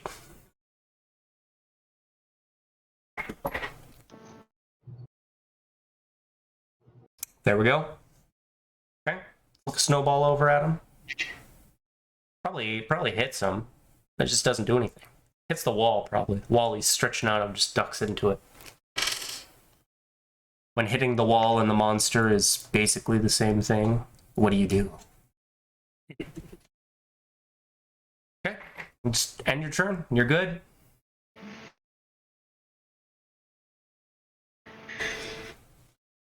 Derek, after being startled by this thing jumping out of the wall at him and hitting him, he's stunned for a little bit. He's not that quick to respond, but he finally gets his rapier in hand and taking a step forward, gets in range and lunges for it. So yeah, although it doesn't show on the map, I guess it's taking a 5-step forward towards the wall where it's still in, and doing an attack. Nice. You can do it. Hey.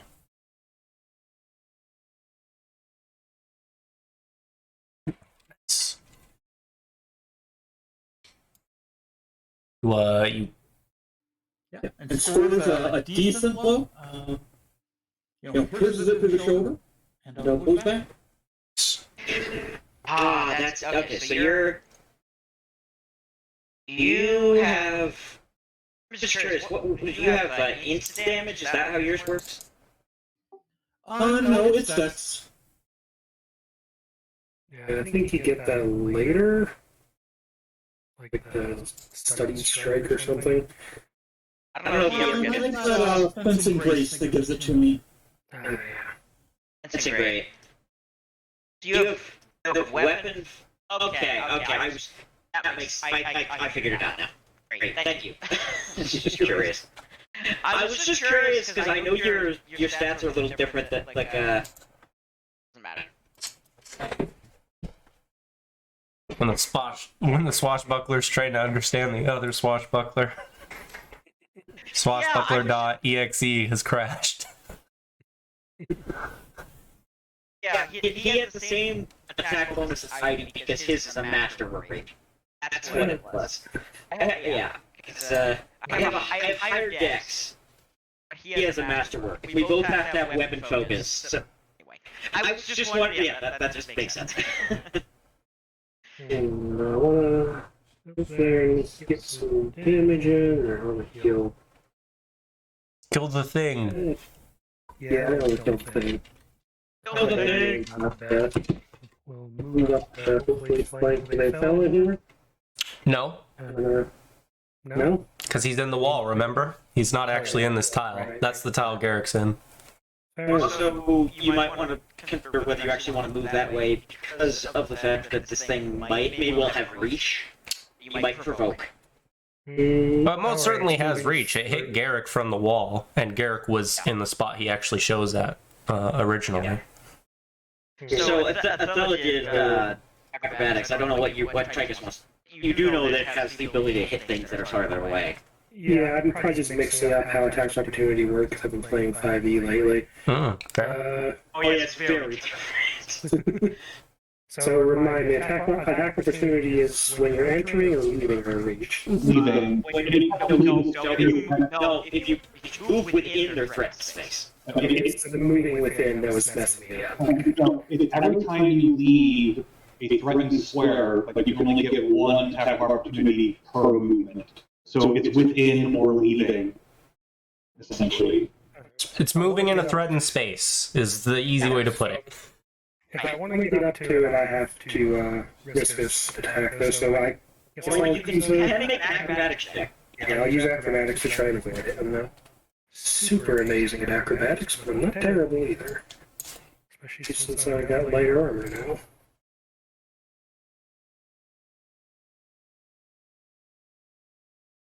Hey, you might have done it.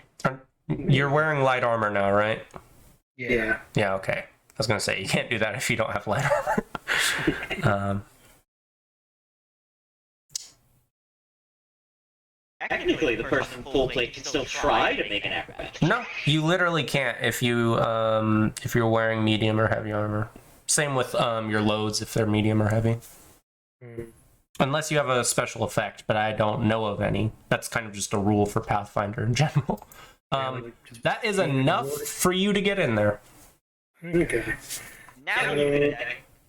Alright, so I'm pretty sure this works because I haven't actually done this before. You click on the enemy's token and then do your attack roll.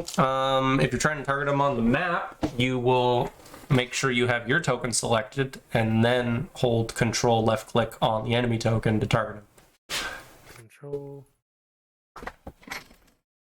You just did it and then did it again, so it's not happening.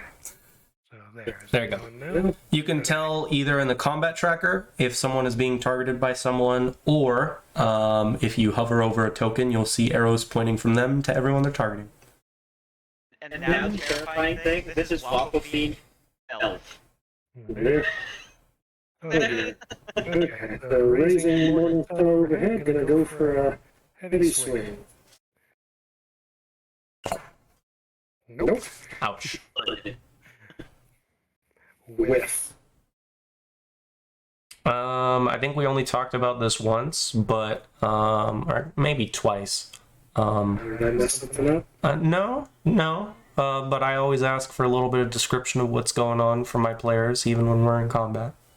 So as I raise my Morningstar overhead to swing, I bring it down, and unfortunately, when the enemy jerks from the wounds the other two have dealt to it, it just slides out of the way of my swing and sparks off the floor.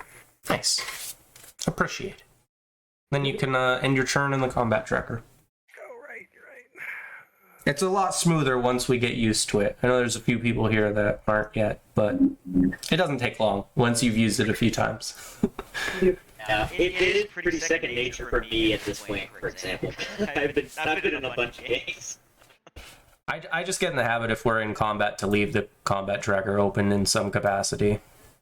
Yeah. Ventus. Yes. So I do know that this is undead. Yes, you do. I'm going to move back here and draw a dagger. You're in throwing range with a dagger. Oh, I guess I have multiple ones I could try. Yeah, all right, I'll try throwing at it. It's a terrible idea, but you could get something like a 20. What's my penalty? It's in melee, -4. It's got cover, another -4, so -8. Basically, you have to roll a net 20 to hit. Yeah, probably. The thing's AC is higher than 12. It's higher than 11. 5% chance to hit. Here we go. No, come on. Why are you... Sorry. The question is, do you believe in the nat 20? Have to target it. Oh yeah, make sure you're targeting it, like we talked about with everyone else. Okay. Put that modifier back in. 8. So you gotta have your token selected and then control left click the enemy token. Yeah, I targeted it now. Yeah, I got it targeted now, I think. Nice. Come on. Close. I'm looking number 13. Oh yeah. It's everywhere. Okay. As I brought up with Damien, a little bit of description. Always appreciate it. Well, I pull out the dagger and I chuck it maybe over casually at the arms that's extruding from the wall, and it ends up just clattering against the wall and falling to the ground. Nice. And your turn on the combat tracker. Yeah.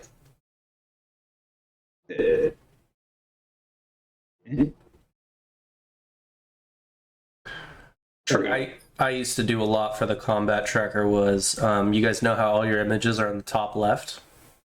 You can unlock those and move those, and you can do the same with the chat box. So I've moved all of your guys' token down so they're like bottom center for me, and then I've made the chat box take up like half of that blank space they have on the left side dedicated to the chat box. I've shrunk it, and then I used to put the combat tracker underneath that, so I just had a full bar that was like dialogue, dice rolls, combat tracker, generic dice modifier box. So it was all in like one spot. Yeah. Swalco Fiend is gonna try and hit Garrick again. This time with 2 claws. Ooh.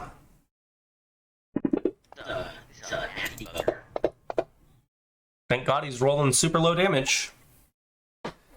As the Walko Fiend reaches out at you with its 2 unnaturally large claws, its own arm twisting around itself, opens up 2 wounds on you, Garrick. Blood starts to pour out. Didn't get your dapper mustache, though, which is important. You must remain stylish even when wounded. I is important. Stella is going to make an attack on the Wacklefiend. Her kukri.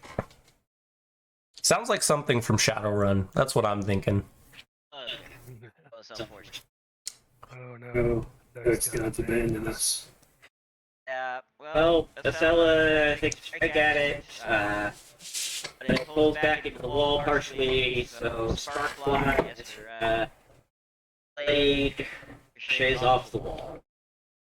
You know, the guys, they giveth and they taketh, and they gaveth too many D20ths, so now they're taking them all back. They give him the Wacklefiend. Handed out too many 20s, and now RNGesus is looking for reparations. The problem is he handed them all to here. None of them to any of the rest of the party. Okay, Dominic, now he's in a safe distance away, is going to cast Mage Armor, making the usual motion to prepare the translucent imagery of armor around himself to give himself a bit of extra protection.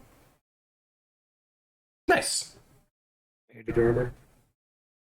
Mage armor is nice. The thing is, Garrick has the most HP in the party. Yeah. Good old tanky boy. By like a lot, too. Actually, no, Athella's pretty close, isn't she? Yeah, she's got 3 more, because Athella doesn't have a con mod. You don't have to put the save on yourself, you just have to put the effect. Yeah, not trying to be investigators the tank, but there you go. That con mod, man. Yeah, you got a con mod, and you have a HP, so yeah. And you had a D10 hit dice from your first level.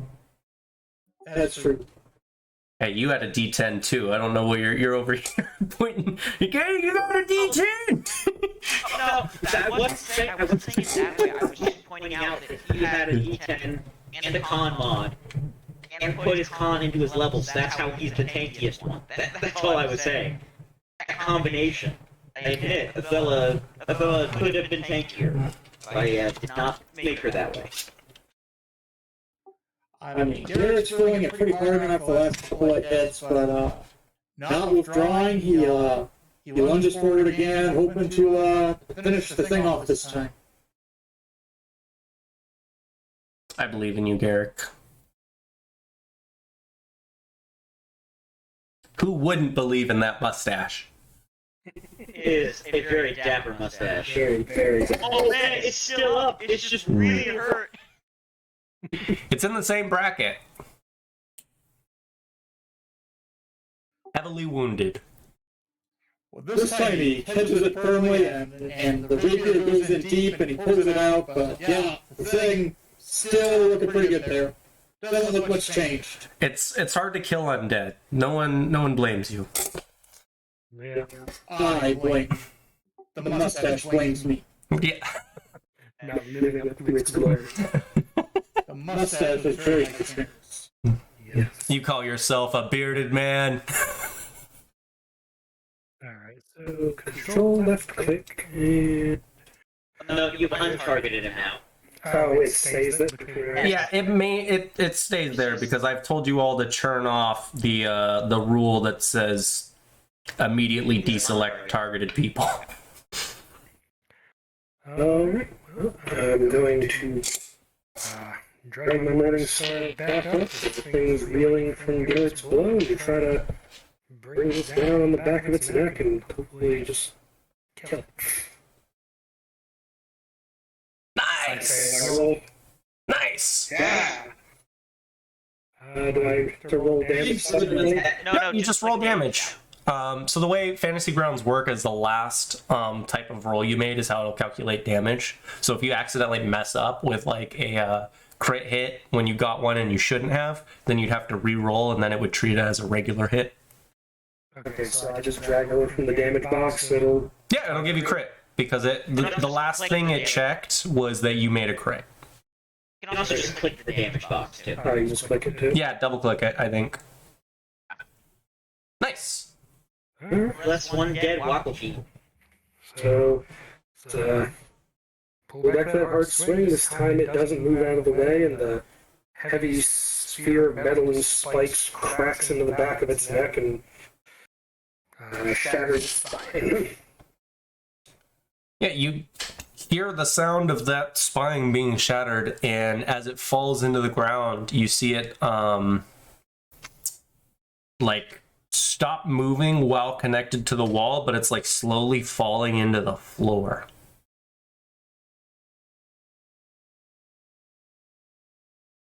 That was massive overkill. Did it have like one? Did it have one? It had two. Okay. Ventus, want to do anything before we move on? I know one of you was hit pretty hard. Was it? Garrick. Garrick, do you need any healing? A little bit would be appreciated, yes. I can also offer infernal healing if you want you want that good devil juice. I don't care what origin the healing comes from. I just like not bleeding. I'd say, given the origin you revealed, look, perhaps you should save your healing for yourself there. Yeah. I don't think the rest of us can help you. But I didn't know Ventus could heal as well. So I have many talents. So I'll cast Cure Light in a second.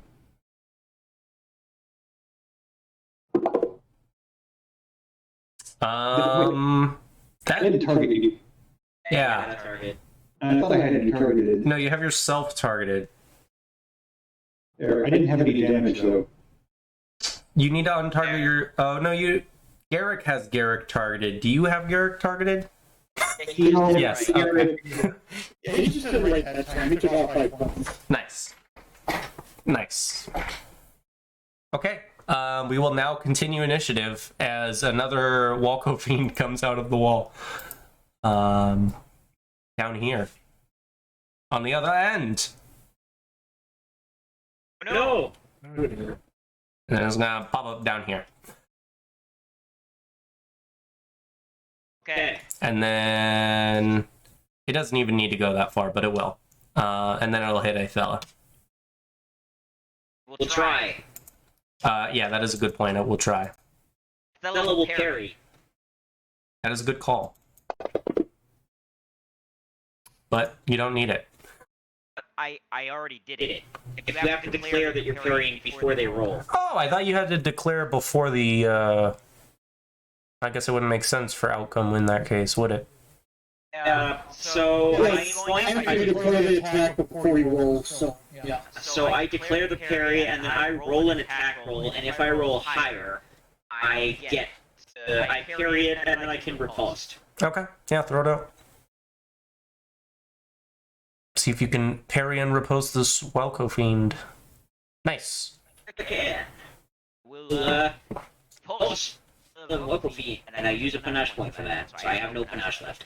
Fortunately, I can't get back if I kill something. So there's that. Kill it. I don't think I'm gonna kill it, but I'm gonna try. You could. Do you automatically do the damage, or do you have to do the roll now? I'm checking. I'm checking. I haven't done this before, I'm sorry. I would guess it's a roll because hypothetically you could like get the opportune riposte but not beat the creature's AC. But that is just an assumption. That is not a fact. Alright, you can make it an immediate attack action. Yeah. Alright. Oh, and now she will roll for the attack. Let's see it. Your thing with your kukri. Oh, that was almost 20. It would have been nice. Would have been nice. But hey, at least I hit it. Right? So this Walko Fiend comes at Athela and slashes at her. Athela sort of like up with her kukri, hits its claws up, slips under it, slashes it across the gut. Some of its like oozing intestines fall out, and then slips, and then she sort of slips back. Nice. Oh, hold on. I gotta say one thing. This thing does not have intestines. No intestines. Something else can fall out. It would probably be like a series of like dark blue and black, like shadowy pieces. But no intestines. Some gooey shit falls out from its midsection. I just kind of wonder that, like, how fleshy are these things? They're not. My bad. They're not. They're not fleshy. They're undead, but they're more along the lines of like ghosts are undead. Okay. Stella will attack. But they're level 2 encounters, so they're not like having ghost resistances.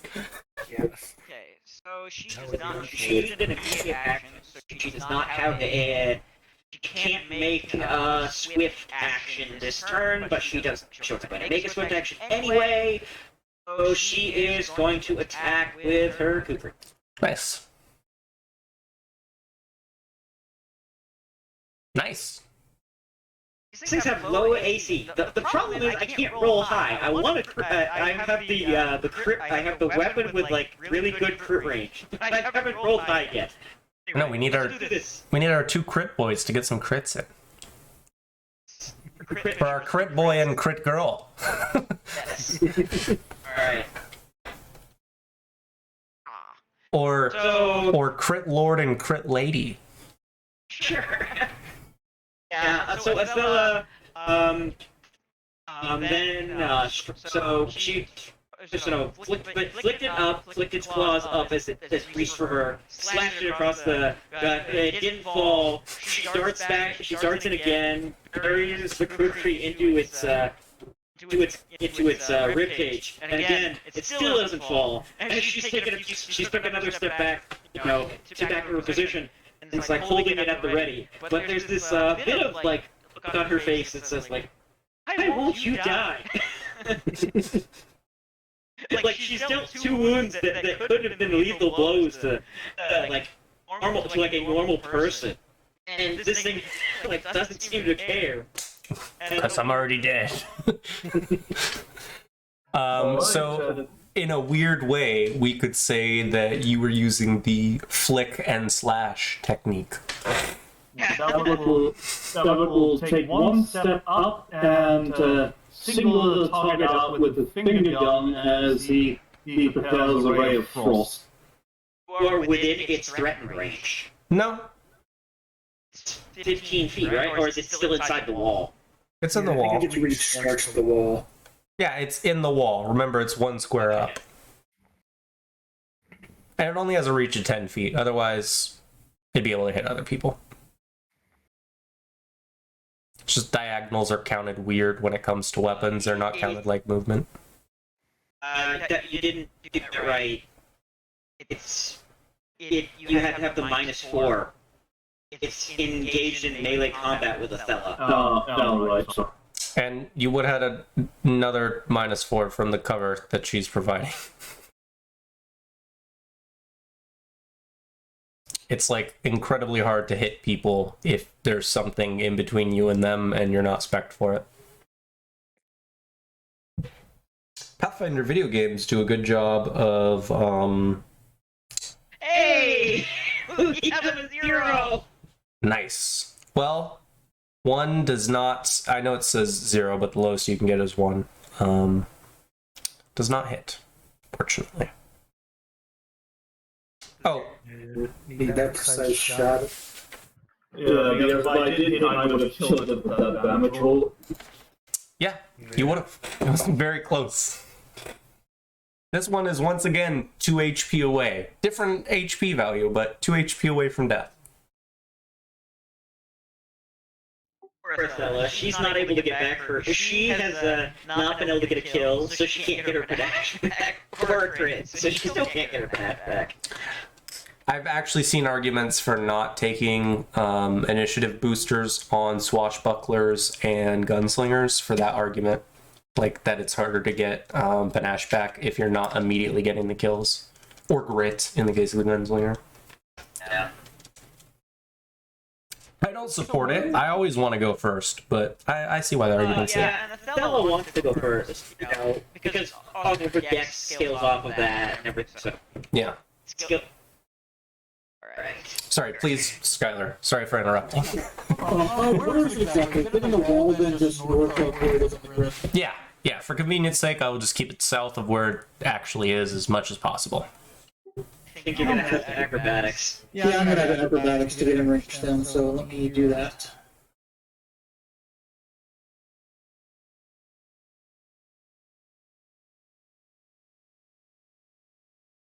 I believe in you. What you need is a 15. That was not a 15. Have panache. Have dare Dare and and do. do. Good Good try. try. That is a thing. Yeah, that's a 1d6. Okay, yeah, I'll use panache and a daring do. Nope. Dang. Close, but no cigar. Oh, it might not hit you. It might not roll high enough. They've had pretty good luck with me so far, but let's see. That is true. So you'd actually be right here because you stop moving when you fail. Okay. And it will try hitting you.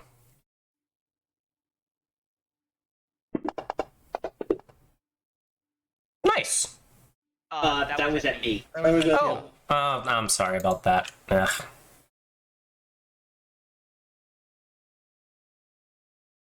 Attempt number 2. Oh.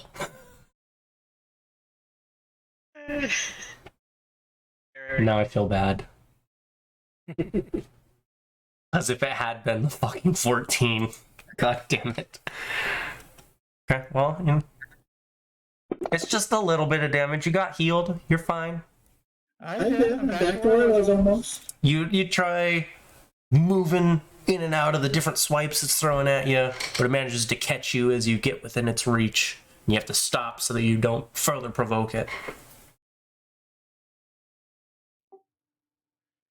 I think it It only actually makes you stop if you were trying to move through its space. I think you still move, you just take the hit.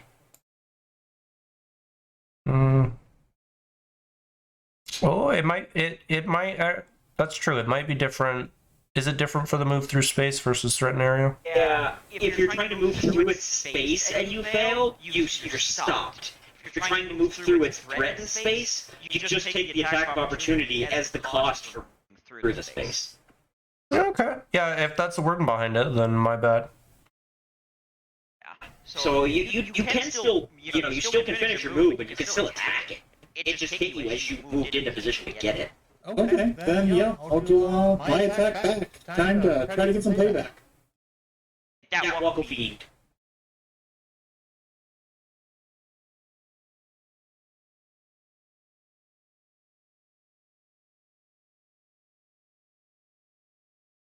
Oh.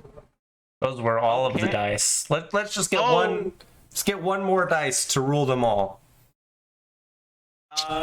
So wait. What happened here? I have no idea what happened there. It rolled it twice. One of them was a crit threat. Oh, because one was against yourself. You have yourself targeted. Oh, you hit yourself!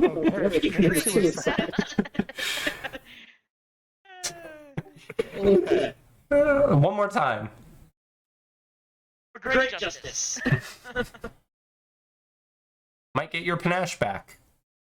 As long as you don't stab yourself this time. Maybe you kill it. Maybe you crit it and kill it. You get. No, I do absolutely nothing to it. It manages to dodge out of the way of a few of your blows. Acrobatically gets into space and takes a hit, and he's just. Boy, he stabs with his rapier. It's a beautiful textbook move that's completely in the wrong direction. You almost hit the fella. Who I does? almost feel a call. Like a fella ducks. Oh, Swashbuckle, this is the best you've got. Yes, it is.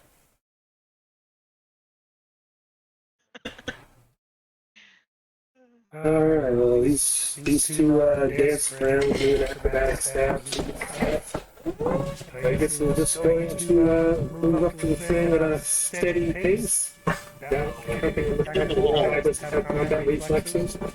Yeah, I'll move up to wherever I need to. You can just stay in the place you're in. That's fine. You don't. This is gonna happen. We're gonna have abstractions on the map. So We have things that live inside walls.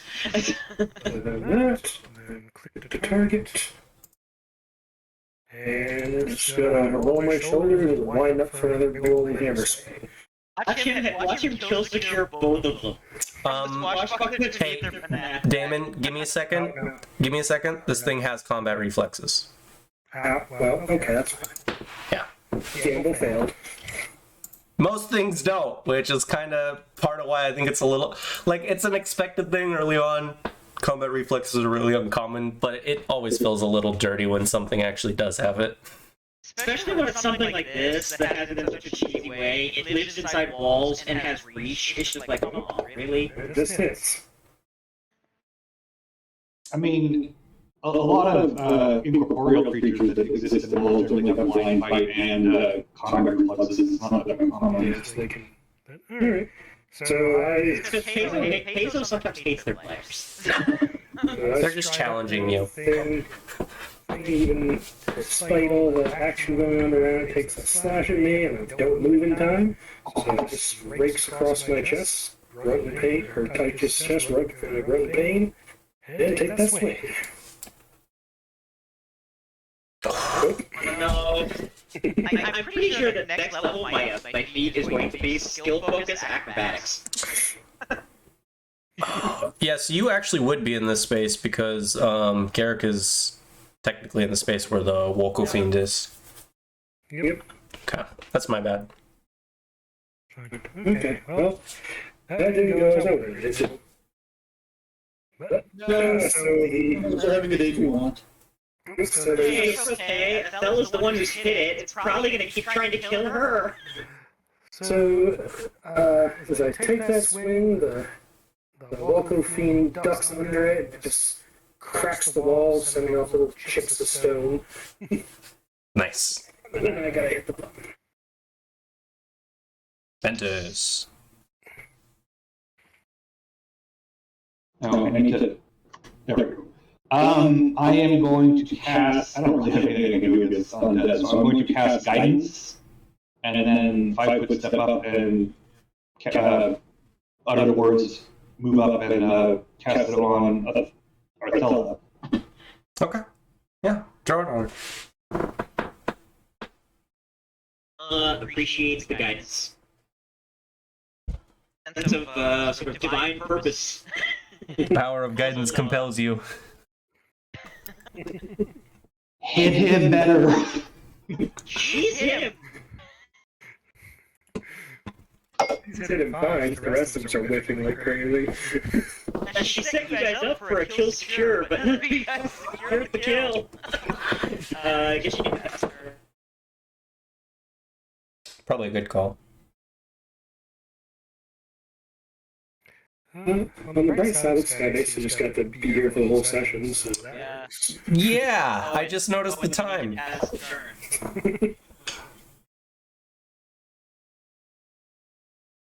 Owen, on the combat tracker? Oh, sorry. I need to get in the habit of remembering that. Yeah, yeah. I usually play on Roll20, and I have to do it anyway. Yeah. No, I know what you mean. It's gonna try and hit Tychus with both of its claws.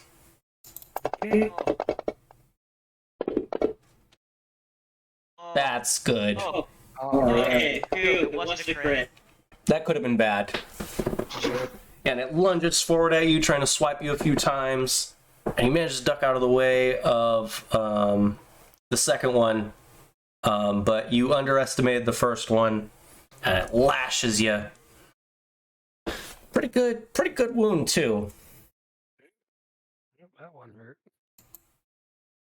Othello tries to dart forward and take advantage of this thing turning away from her. Don't you turn your back on me! Nice. Well, she definitely hit it. And it's dead. She gets Dead. Panache back. Walko Fiend. Panache restored. Yeah, so Athela, you know, a couple steps forward and he slashes out and she stabs it right in through the back of this thing's skull, the base of the spine, and its spine just severs, and you see the tip of her blade poking out through its mouth before this thing just sort of sags. Nice. Thing. She pulls back out. Why don't you turn your back on me? I think we'll leave the session there. I think that's a good spot to call it for today. Okay.